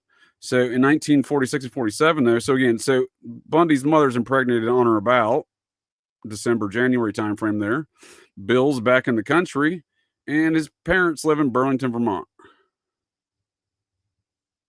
So very likely, young Bill Colby, attending Columbia Law School after the OSS Project Paperclip stuff, is visiting mom and dad. Old Colonel Colby, his father, who's the ROTC commander at University of Burlington, or University of Vermont in Burlington, small town, by the way, at the time, population about 40,000. So that's college students probably included at the time, quite honestly. And they have multiple colleges there, Champlain University, et cetera. But it's enough to ask the question for me in the close proximity that Bill Colby would have likely been there at the same time Bundy's mother's being impregnated by an unknown father. And it could explain Ted Theodore Bundy's meteoric rise in Republican politics, and also his ability to, get away. Right? He traversed the United States under his own name, escaping jails and captures and murdering folks. And wouldn't it be weird? The man who brought us Satanic Murder Inc., the Serial Killers Come Home Phoenix program, is the biological father of one of the most prolific ones. I mean, dude, it kind of fits the shoot. You know what I mean? Like it would make more sense. Than not. Ted would also go to law school like his dad. That's odd. I didn't know he went to law school. Now, okay, now you may have slightly convinced me, JJ. Possibly. Dude, I'd love to get you and I'd love to experience a show with you and Austin on it. So I do have to get you on Already Dead, man. Let me talk to the boys and see. Are you free Tuesdays? We can let's wrap that up here at the end. I appreciate it, sir, and I definitely will be happy to join you all. If I may answer Bill Colby's ball washer here, RR channel. Appreciate your comment there, RR. I love your dedication. It keeps me motivated. William Colby was absolutely in a secret society, multiple of which, not the least of which, the Society of the Cincinnati. He descends from an officer in the Virginia chapter. So again, I appreciate your motivations, your commentary, and it's always, here's the thing, Jules. It's always nice to know folks who are always wrong, because then that way you know where your opinion stands, and you're always right. And I'm also not a brother of JD, but I appreciate I'm also not the vice president.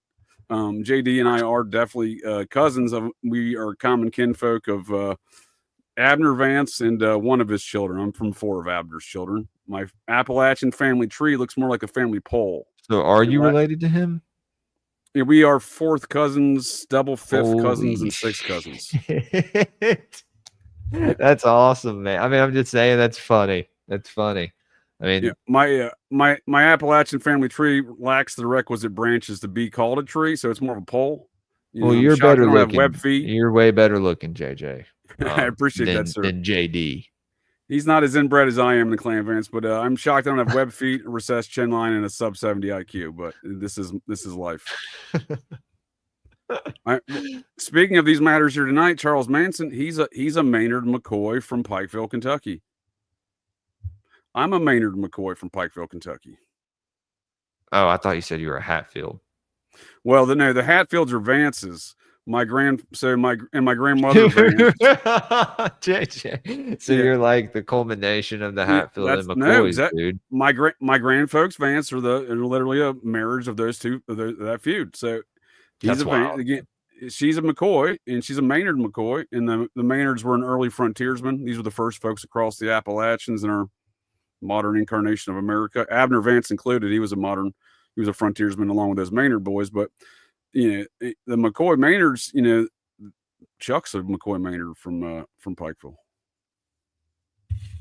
So, I look at some of these things with these heritage. There's a lot of Society of Cincinnati connections around that Manson situation. There's a deeper narrative through occultism, I think, in a lot of these feuding bloodlines that is manifested through elements in our current modern day parapolitics, like the Manson murders, right? Yeah. It involves many things, drug trafficking, hits, etc. But it involves the group of people in these feuding bloodlines and whatnot. And why not, Chuck? Why wouldn't Chuck be a McCoy, right? Right. Yeah. Someone's asking if you've ever seen Gummo. If not, I suggest you watch it, man. It's a trip. What's that? Someone in the comments is No, what is it though? It's a movie. It's a movie by Larry Clark and Harmony Korine. Oh, I'll check it out. Same guy that did Kids and Bully. Okay. And all that stuff. I've heard of it. I'm generally disgusted by processing films of those natures, but I'll check it out. Yeah, it's along the lines of that, definitely. It's funny you say that. So oh no, there's direct connections from the homeboy from the kid stuff. Yeah, I know. I'm tracking. Wait, really? Yeah. Oh, yeah. dude, you have to get to. Okay, yeah, we have to talk about that sometime. Well, when we book these matters with for futures, we'll go full process. We'll go full blown process. Definitely. I'll do it, dude. I'll go full blown process on you, dude. I'll do it. Do it, man. The fucking yeah.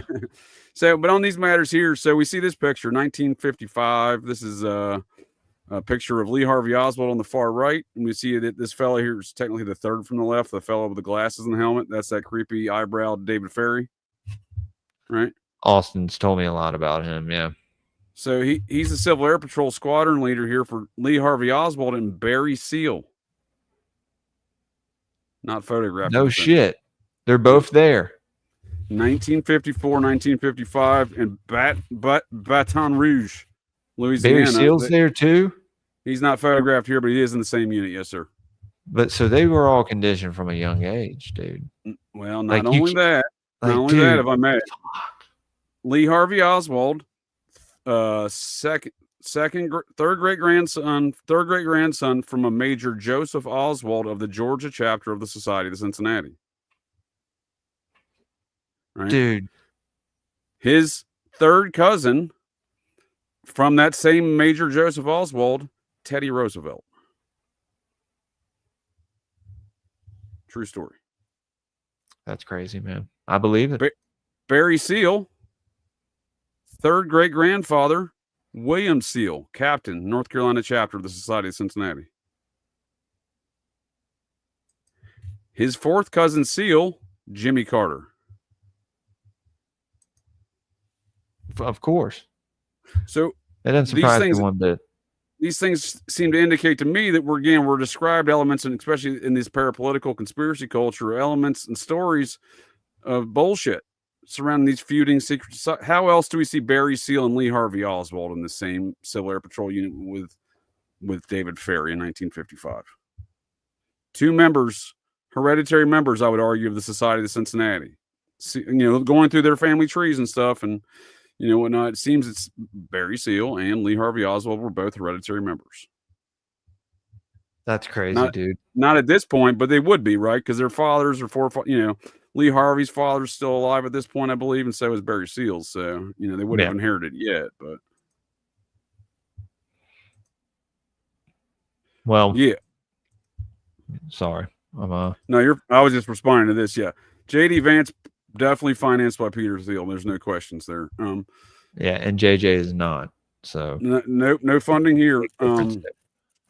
No politics here either. So isn't that crazy though? So again, on this deeper heritage and lineages, if we can run this thing down here another 20 or 30 minutes, sir, we can bring it in for landing if you don't mind. Yeah, man. Jeffrey Epstein, that's his brother, right? Wait. Okay. Mark Epstein. Okay. Do they look anything alike? I would argue no, they don't, do they? No, they don't. They're alleged to have the same folks. Now, I've done all their family trees and lineages, and, I played the game of who is your daddy and what does he do a few weeks ago with these characters, because it doesn't make any sense to me, right? Like, those aren't brothers. No, not They're one bit. Alleged to be biological brothers from the same parents, according to all records. Well, the guy on the right doesn't, I don't know. He doesn't look as Jewish as Jeffrey Epstein looks, like the phenotype, right? Yeah, well, if you see him in person, dude, he's a very tiny little man. He kind of looks Jewish. Okay, well, then they both had that. Well, so I would argue Epstein's kind of a big dude for a Jewish fellow, right? He's like 5'10" and like 190, dude. He's kind of a big dude for a Jewish fellow. Yeah, I don't know. Maybe he was getting jacked. I mean, he had a lot of time to work out. Didn't have time, didn't have to do shit. He did yoga 2 hours a day. No, so I mean, well, he was probably into more than yoga, right? But that's at least what I can document, as far as demonstrable. Who knows what kind of yoga he was doing? Well, who is he though, right? Is it, he's like a cardboard cutout of a human being, right? Right. I mean, we're sold a lot of narratives and stuff. Have you seen the image where he poses with Ghislaine Maxwell and Harvey Weinstein at Prince Andrew's daughter's 18th birthday party at the Queen's estate, and he's dressed as a Navy SEAL commander? It's not a fucking costume party, man. What's he doing dressed as a Navy SEAL commander? Right. Could explain a lot of his meteoric rise to the situations he got involved in, and how he never went to jail for a $400 million Ponzi scheme, despite his co-Ponzi schemer went to prison, paid restitution. Yeah. So this fellow's been running his foundations and stuff, despite him being allegedly dead, which I would argue probably not dead, but definitely not dead. Yeah, I mean, I knew he was like an asset of the CIA or Mossad or whatever, but I didn't think that it went that deep, that he was like I don't know. I'll do you one weirder. Like a secret agent. In 1977, this is at a time when he's already been working at the Dalton School. I think he just gets fired at this time. He just goes to work for Bear Stearns. He worked from Dalton School there with Bob Barr, Bill Barr's dad, right? Or Donald Barr, yeah. Disregard Donald Barr. Yeah. Everyone says that Donald Barr hired him, and I argue, prove it. I'm not saying the Barrs aren't complete and utter weirdos, and I can get into Donald Barr's weirdo stuff in a minute with his, Nazi space kid diddle and stuff, but he wasn't the headmaster when Epstein got hired, and everyone wants to sell it that way, even Law and Crime, the Epstein Barr problem, right, of the Dalton School.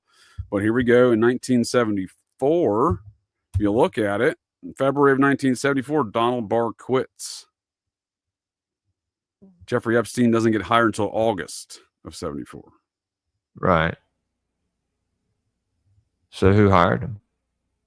Well, I can show you that, because that man would later claim, I didn't see any. So after all the Epstein stuff pops off, right? So then the next headmaster, he's like, all these students, right, are quoted in that Long Crime article. I'll bring it back up. The students are quoted as saying like, oh, there's all this weird shit. He was showing up at dances, doing a bunch of weird shit with everybody, right? And he gets fired for weird shit in 76, 2 years after he starts. And that headmaster that hires him is the one saying, oh, I didn't see any of it. Well, of course you didn't, buddy.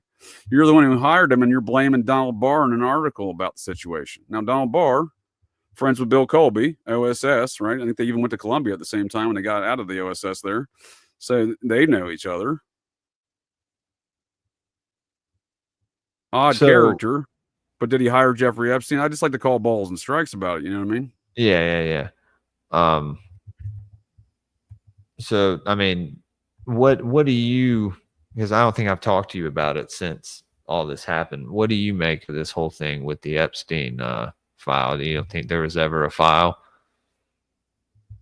Oh, I think this is all part of the show, of whatever this Epstein show is, right? Right. But do you think that there was even a file to begin with names on it, or do you think it was all just a prop, or do you think there were names on it, and one of those names maybe, the president? Oh, he's certainly involved in shit. I don't know to what extent. I mean, he's in the mix as far as he's either inserted himself into the mix intentionally or otherwise he's just into creepy diddle and shit. But it remains to be seen what is going on here. However, Peter, it doesn't look good. I mean, his associations with Roy Cohn. You know what I mean? You ever seen the Roy Cohn 52nd birthday at Studio 54? No, you want to find that? Show me. Yeah, he's got Donald Trump on like a little boy toy leash, dressed as a little Roman slut soldier guy for the emperor thing. A little boy toy horror guy. Didn't he die of AIDS? Yeah, not only did he die of AIDS, according to David Berkowitz in the signed memorandum in 1994, Roy Cohn was one of the leaders of the New York process. Get the fuck out of here, dude. See, here you come dropping all this heavy ass knowledge on me. Dude, I will go full process, dude. Yeah, I know you will. I can't handle that right now. We have to do like our own, where you just talk to me about the process, because I've had other people on to talk about it, but I need you to talk to me about it. Just not dude, that's insane. So did Berkowitz name it? Did he name like anyone else? Oh yeah. Mayor Ed Beam's son, the mayor at the time. A judge, a congressman, a lot of folks like that. Shit, man. Yeah. Roy Cohn. So, yep. So there's that's the party. So Studio 54, he basically owned it at the time. The owners owed him so much money in legal fees. He had taken over the place. His law partner worked in A. Beam's office, in the mayor's office, as one of his trusted advisors. And he was also allegedly part of the process here, and they would operate out of the Studio 54 because they owned the place. So that's why Berkowitz has stories of going to Studio 54, is because of that reason. I mean, I like to joke around that Donald Trump, David Berkowitz, and Michael Jackson were moonwalking around Studio 54 circa 1976, 77 there. That's crazy, dude. Right. I believe anything at this point when it comes to these connections, man, because dude, it's a den of iniquity, dude. Brooke Shields, who posed the seats, bro. Yes, sir. Brooke Shields, it was a real den of iniquity there at the process headquarters of Studio 54. Brooke Shields would pose for Playboy at that same time at the age of 10, naked in Playboy, and she would also later claim she was doing coke in Studio 54 at that very same time.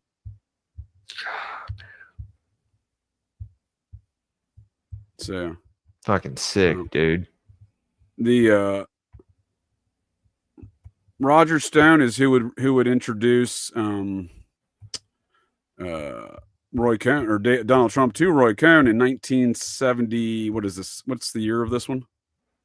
This is 1979. In 1978, Roger Stone introduces Donald Trump to Roy Cohn in 1978, and Donald Trump hires him for a real estate deal to complete his first real estate building that he builds in Manhattan.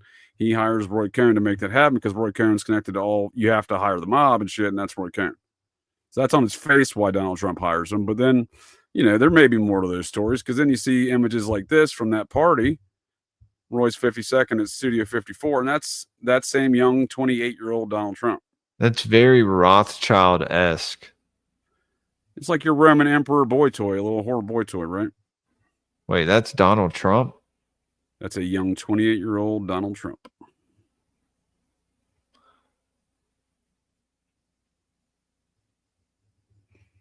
You can I'll put the link in the show notes. It's from this article, and it's from the documentary Get My Roy Cohn, that one documentary a few years back.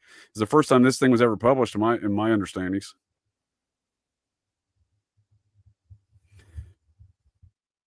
You know who else was at that party and has connections to the NXIVM cult? Who? Chuck Schumer. Wasn't even in politics at the time. He was at that party. Of course he was. Well, I think he was a young local assemblyman. Let's see here. Dude, this is the who's who of mafia and politics in New York at this party that we're looking at. They need to make movies about this shit, dude. Well, they made one about Studio 54. Just didn't really tell this tale, did it? Right. That's a good movie. I liked it. Yeah, I mean, it's had moments, I suppose, but there's shit code and anything process related to that. I can tell you that much. So, other politicos included former Mayor A. Beam. Again, his son was in the cult. His advisors were in the cult. Don't know if he was. Whose driver is a city cop, Congressman Mario Biagio, Colombo crime family. They're deeply connected with the process. And cocaine Bob Evans. Supreme Court Judge Manuel Gomez. Chief Judge of the U.S. District Court David Edelstein. This is the who's who, right? Appellate Judge Vito Titione, and surprise newcomer Chuck Schumer, a reform assemblyman from Brooklyn who insisted he was just there as a date of a Gossam columnist. Good old Chuck. Good old. We see his second cousin, the daughter of his second cousin once removed, Amy Schumer, doing a bunch of commie shit. media and television. Yeah, and she's shit. awful, dude. She's fucking disgusting. Now, imagine a scenario where your name's Jeffrey Epstein, right? And you're not the infamous Jeffrey Epstein, but you're a publicist for a company like Disney, right? How awful would that be? Oh God, that's his name.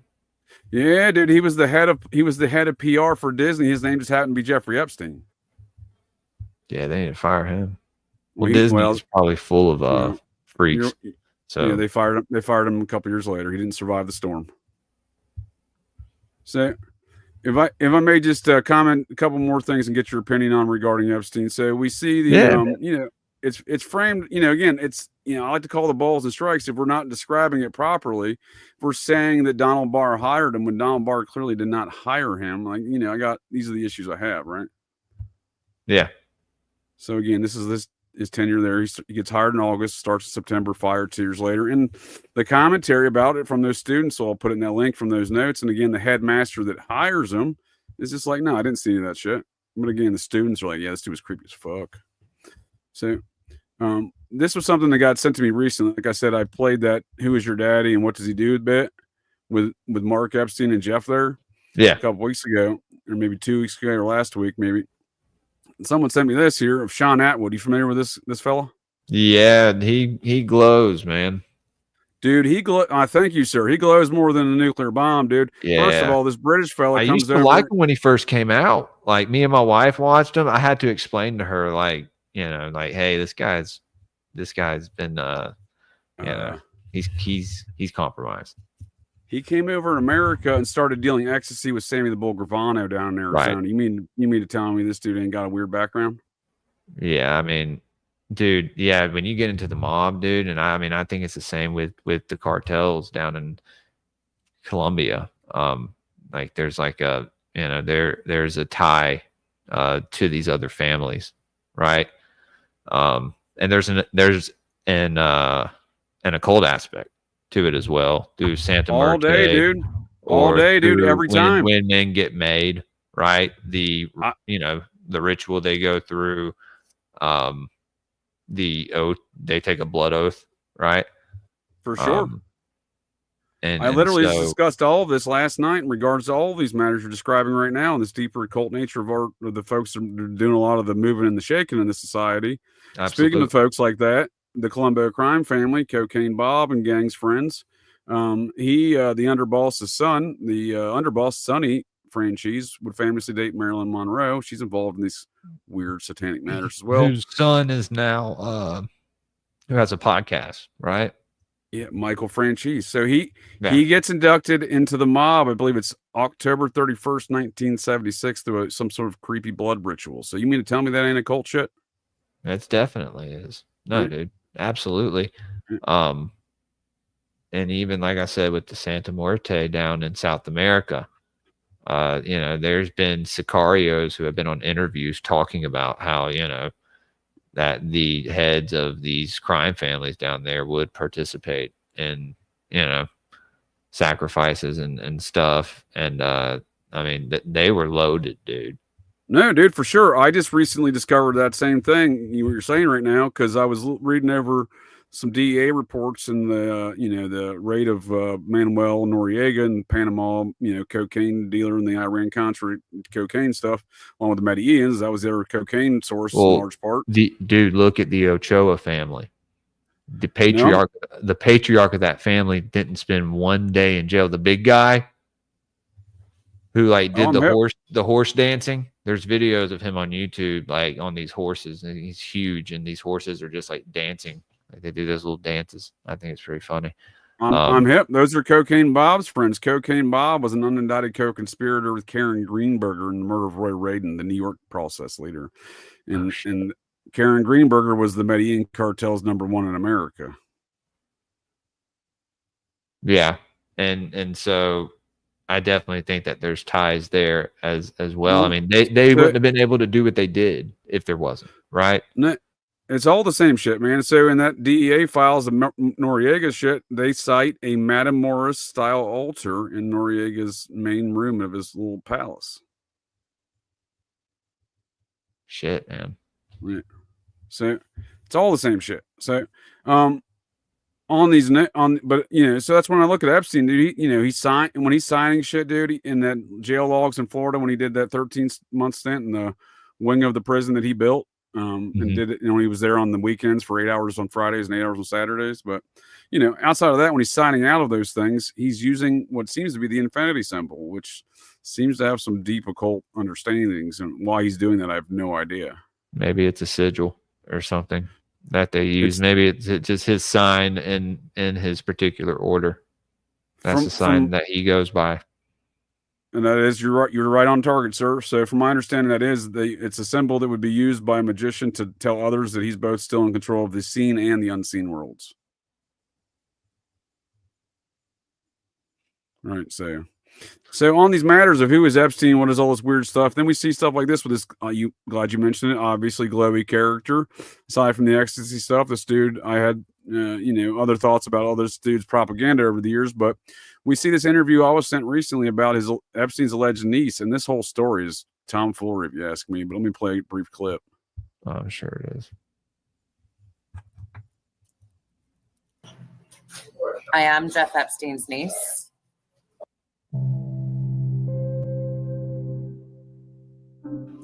But Bill was on the flight logs because he went to the island. He also went to many, many other places where me and other children were present.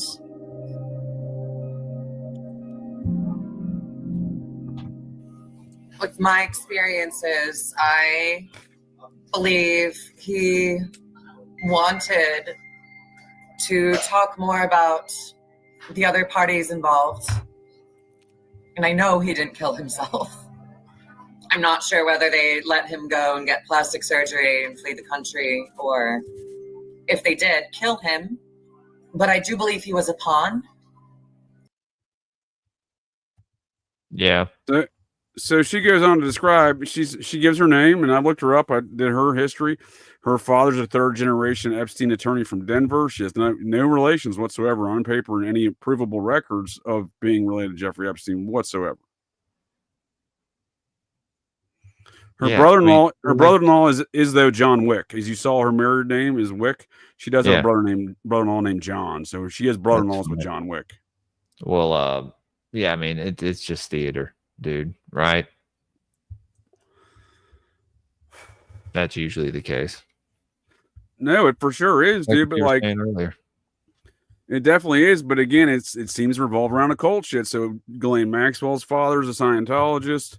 Her brother-in-law, married to her sister, is the son of Jack Parsons #2 from his Suicide Squad of magicians making ceremonial fucking rocket fuel for giant dick statues for the Nazis to shoot into the ocean and waste a lot of money doing so. Steal a lot of money, right? Giant dick statues, yeah. Yeah. You're exactly right. Yeah, we see the occultism all around the situation, right? With those matters, right? Oh yeah, no, those the phallic symbols. Yeah, no, that's definitely they do that because a lot of them are probably part of fertility cults, and and change. They have to do these fertility rituals, and this is, who knows, maybe shooting off a giant rocket that looks like a cock is one way of pleasing your god. I think that's part of it. They're rituals, man. But my point is that we see the direct connections from Maxwell, the early onset of the interwebs, with those same people, her sister and brother-in-law, who's the son of Frank Molina, Roger Molina there. Mm-hmm. Jack Parsons #2 in the Suicide Squad. We see Scientology stuff. We see Epstein doing weird cult shit. We often don't describe these matters as occult shit, but it's clearly occultism and the root of these folks' things, their actions, their environments. Yeah, man. And who is Jeffrey Epstein? Because I can't rule out that this is not him who got married to this lady in 1977 in Manhattan. The AIs of Ancestry.com believe it's Jeffrey Edward Epstein. Wow, 1977. So he's working at Bear Stearns. Bear Stearns is owned by the Bronfmans, that same Bronfman family connected to P. Diddy and NXIVM. Yeah.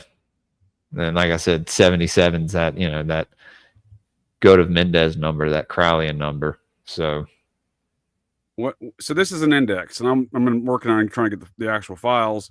So the individual that she marries would later go by Bruce Epstein, but his name is Jeffrey E. Epstein according to the marriage license. So that's weird. That's so fair. I'm just saying, is this maybe actually Jeff, and maybe he continued to live under the name Bruce? Yeah, it's something to consider, but I can't rule this out. So there is another Jeffrey Emmanuel Epstein from Brooklyn, New York, as well, born in 1956, 3 years younger, or 1958. So he would have been 19 in 1977. So again, it's possible, but I can't find a divorce record. And he got married in 1988. I can confirm that marriage. I found that license. Was she deceased? Did he? She died, and in the obituary, lists the husband is Bruce Epstein, and I can see right here it ain't how'd Bruce. She die? Stand by, please. I just had that up here too. I was gonna say she died in 2017. I don't know what I've done with it. Give me one moment though. Was Epstein arrested already in 2017? I don't think so. No, he got arrested in July 2019. She only comes up with one address. 2 addresses ever. Her childhood address I can confirm, and this other address which she allegedly dies at. So, and again, I'm looking further into it. I just can't rule it out, but it's weird. That's weird. It's weird. The AI bots think it's him, and then I can't prove that it's not him. Right. And again, who is he? Who is this guy, cardboard cutout of a human that does $400 million Ponzi schemes, runs child trafficking operations, goes to the White House, flies around everywhere, does a VH1 Billionaires episode in the late 90s on him, right? Like Lifestyles of Rich and Famous style. Mm-hmm. Shows up at the Queen's residence at a birthday party for Prince Andrew's daughter wearing a Navy Lieutenant Commander Navy SEALs uniform, his whites, his fancy stuff. It's kind of telling, dude. Yeah. I don't know, man. I'm sure he was part of a specific bloodline, and just took that last name. That's what I'm saying, dude. He don't look like his brother Mark. You know what I mean? He don't look that Jewish to me, quite honestly. He's a fairly big dude. I mean, 5'10", 190. Yeah. Again, it's not impossible. I'm just saying it's not traditionally the size structure you see of a Jewish fella. Yeah, no, you're definitely right about that. So the one thing Epstein doesn't get described as well is funding gaming development, software development, and AI through MIT. This is one of the projects from the products of his financing through MIT. That's strange. I didn't know that. I didn't know he did that. Big time. Psychopathic AI. Yeah. This is one from 2010. Science activist Jeffrey Epstein holds a conference of Nobel laureates to define gravity. There's no need to find. Yeah, he financed the Media Lab at MIT. This is all older articles, but they're still available on the interwebs. We'll put links in the show notes for folks. But he financed a lot of that Media Lab stuff in the software development. This is where Reddit gets developed out of with Aaron Swartz. This is he had an office there. This was his operation, and he doesn't get described as being credit for these things. Now, he did fund one of Peter Thiel's AI projects, but he also spent a lot more money competing against Peter Thiel in AI projects. Yeah. Yeah, I didn't know that he had anything to do with making AI. Oh man, big time. He and if I may leave you with this last, this is a fun. We're talking, Jeffrey Epstein. I got to talk about this picture. The time that he strapped Stephen Hawking to a fucking dolly and took him on a submarine. How wild is that? It's a dolly, dude. That's a great comment. Thank you. Yeah, dude. They just like, yeah, let's get that Stephen Phil, let's get that cripple fell down there and we'll strap him to this dolly. It's like, shut the fuck up, Steve. You're going. Yeah, the time that old Hawking went to the sex dealer island. I think that was the headline of that article. All right, well, we'll bring it in for closer. I appreciate your time, Jules, and the conversation we've had this evening. I enjoy the full spectrum of the roundtable we've done. That's what I aim to do here tonight. So it's a real barn burner. I try to, I don't know if I promised folks that in the beginning, but I try to bring a barn burner every time. And yes, sir, I think we succeeded that mission. Yeah, man. No, tonight was a great episode. I think the last time that I was on was I think episode 8, maybe. Yeah, it's been since the winter, right? Yeah, man. Yeah, it's been a while. So, no, man, we always have a good conversation. So I'd love to come back on sometime, or you come on my show, or yeah, man. Yeah, like I said, I want to get you on Already Dead. So try to put that in the works. Well, let's do that. You got any closing statements on tonight's conversation? Again, I thank you for joining me to get a little GCD, Jules. We'll definitely go full process in the future. I will guarantee you on that one. But you got any comments or plugs you would like to offer? Oh yeah, man. Yeah, y'all just try to stay Greypilled, guys, and find me on Twitter at Greypilled Pod. You can find me on Rumble, YouTube, Spotify, Apple Podcasts, just Greypilled Podcast, as well as Patreon.com/Greypilled Podcast, doing an esoteric book review tomorrow morning. We do those every Saturday. It's Patreon exclusive. Also Twin Peaks Watch Party Sunday. So there's a lot of Patreon only stuff that we do over there. As well, if you're on Rumble and you do locals, you can support greypilled.locals.com, and I post the links there as well. So you get a free sticker pack too. Working on some new ones. Got a lot of good stuff in the works, and I think next Sunday having Esoteric Eddie back on, so that should be a good time. And I'm going on John Lee Chalbeck's podcast in a couple Wednesdays. I'll keep everybody updated who's watching on my channel. I'll be sure to stream it to my channel as well. So, but no, man, great show tonight. Like I said, I gotta get you on Already Dead, guys. Y'all tune into that every Tuesday, 8:30 Central. For sure. No, dude, I appreciate your time. Appreciate the conversation, Jules. Enjoy the roundtable and your the tabs of dude. This rap stuff's very interesting to me these days. You've helped describe a lot of that atmosphere that I'm unfamiliar with, and I got a lot of information to read, and I appreciate that. I like details. Dude, yeah, and then we have to talk sometime about with like all the gang symbolism. It's all Abrahamic. It's all Abrahamic, dude. All of it. I discovered that while investigating some smiley face killer style incidents and drownings / murders in Cincinnati, and I kept seeing all these gang symbols, especially the upside down pentagram. Like, I had no idea. Yeah, and dude, you want to know how occultic it is that in the mystery schools, the hook cross, right, the swastika, and the Star of David, the hexagram of Solomon, whatever you want to call it,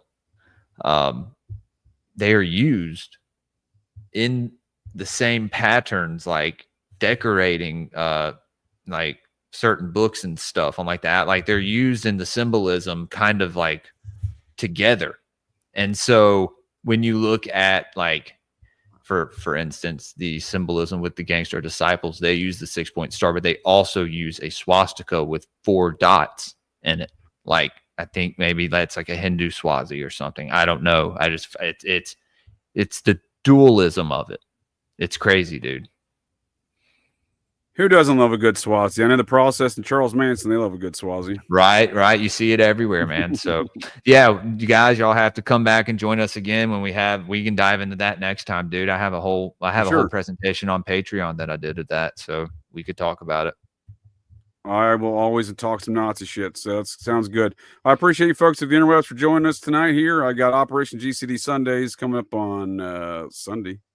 I'm going to do a comparative analysis of the Society of the Cincinnati overview, along with a PhD paper I found out of the University of Munich. Someone wrote a PhD thesis on the conspiracy theory of the Society of the Cincinnati. So I'm going to dive into that, do some comparative analysis to my analysis of things. They get a lot of shit right. I disagree with some of their takes, and so, because you can look at some things from different perspectives. So I think they have a lot of the facts correct. I just think that they may look at some of these matters in a slightly different light. But nonetheless, that'll be Sundays. And then Operation GCD Thursdays next week, going back to the Anatomy of Satanic Panic 1975 style, with the evangelical movement and things like The Process and their foundation, Faith of God, play a role in that. And then Operation GCD on Wednesday, doing film review, occult and/or esoteric film review of the 1993 cinematic masterpiece, Sneakers, which, if you ask me, is telling you a lot of tales about the Promise software scandal at a time when that shit just popped off and really no one knew about it publicly. So that'll be coming up. And I look forward to future conversations with you, sir. Join y'all over there on Already Dead. And I warn you, dude, be prepared. I'll go full process. I know, man. I know. I'm ready. All right. Well, on that note, catch y'all next time. Well, that's it. That's the show here, folks. So the next time you're out on the town, visiting your local watering holes, or perhaps just meandering around, and you hear the unmistakable sounds of metal clanking, and you spot signs of a disturbance, but check your six. Look in that garbage can, because you never can tell. The GCDs may be loose in your town.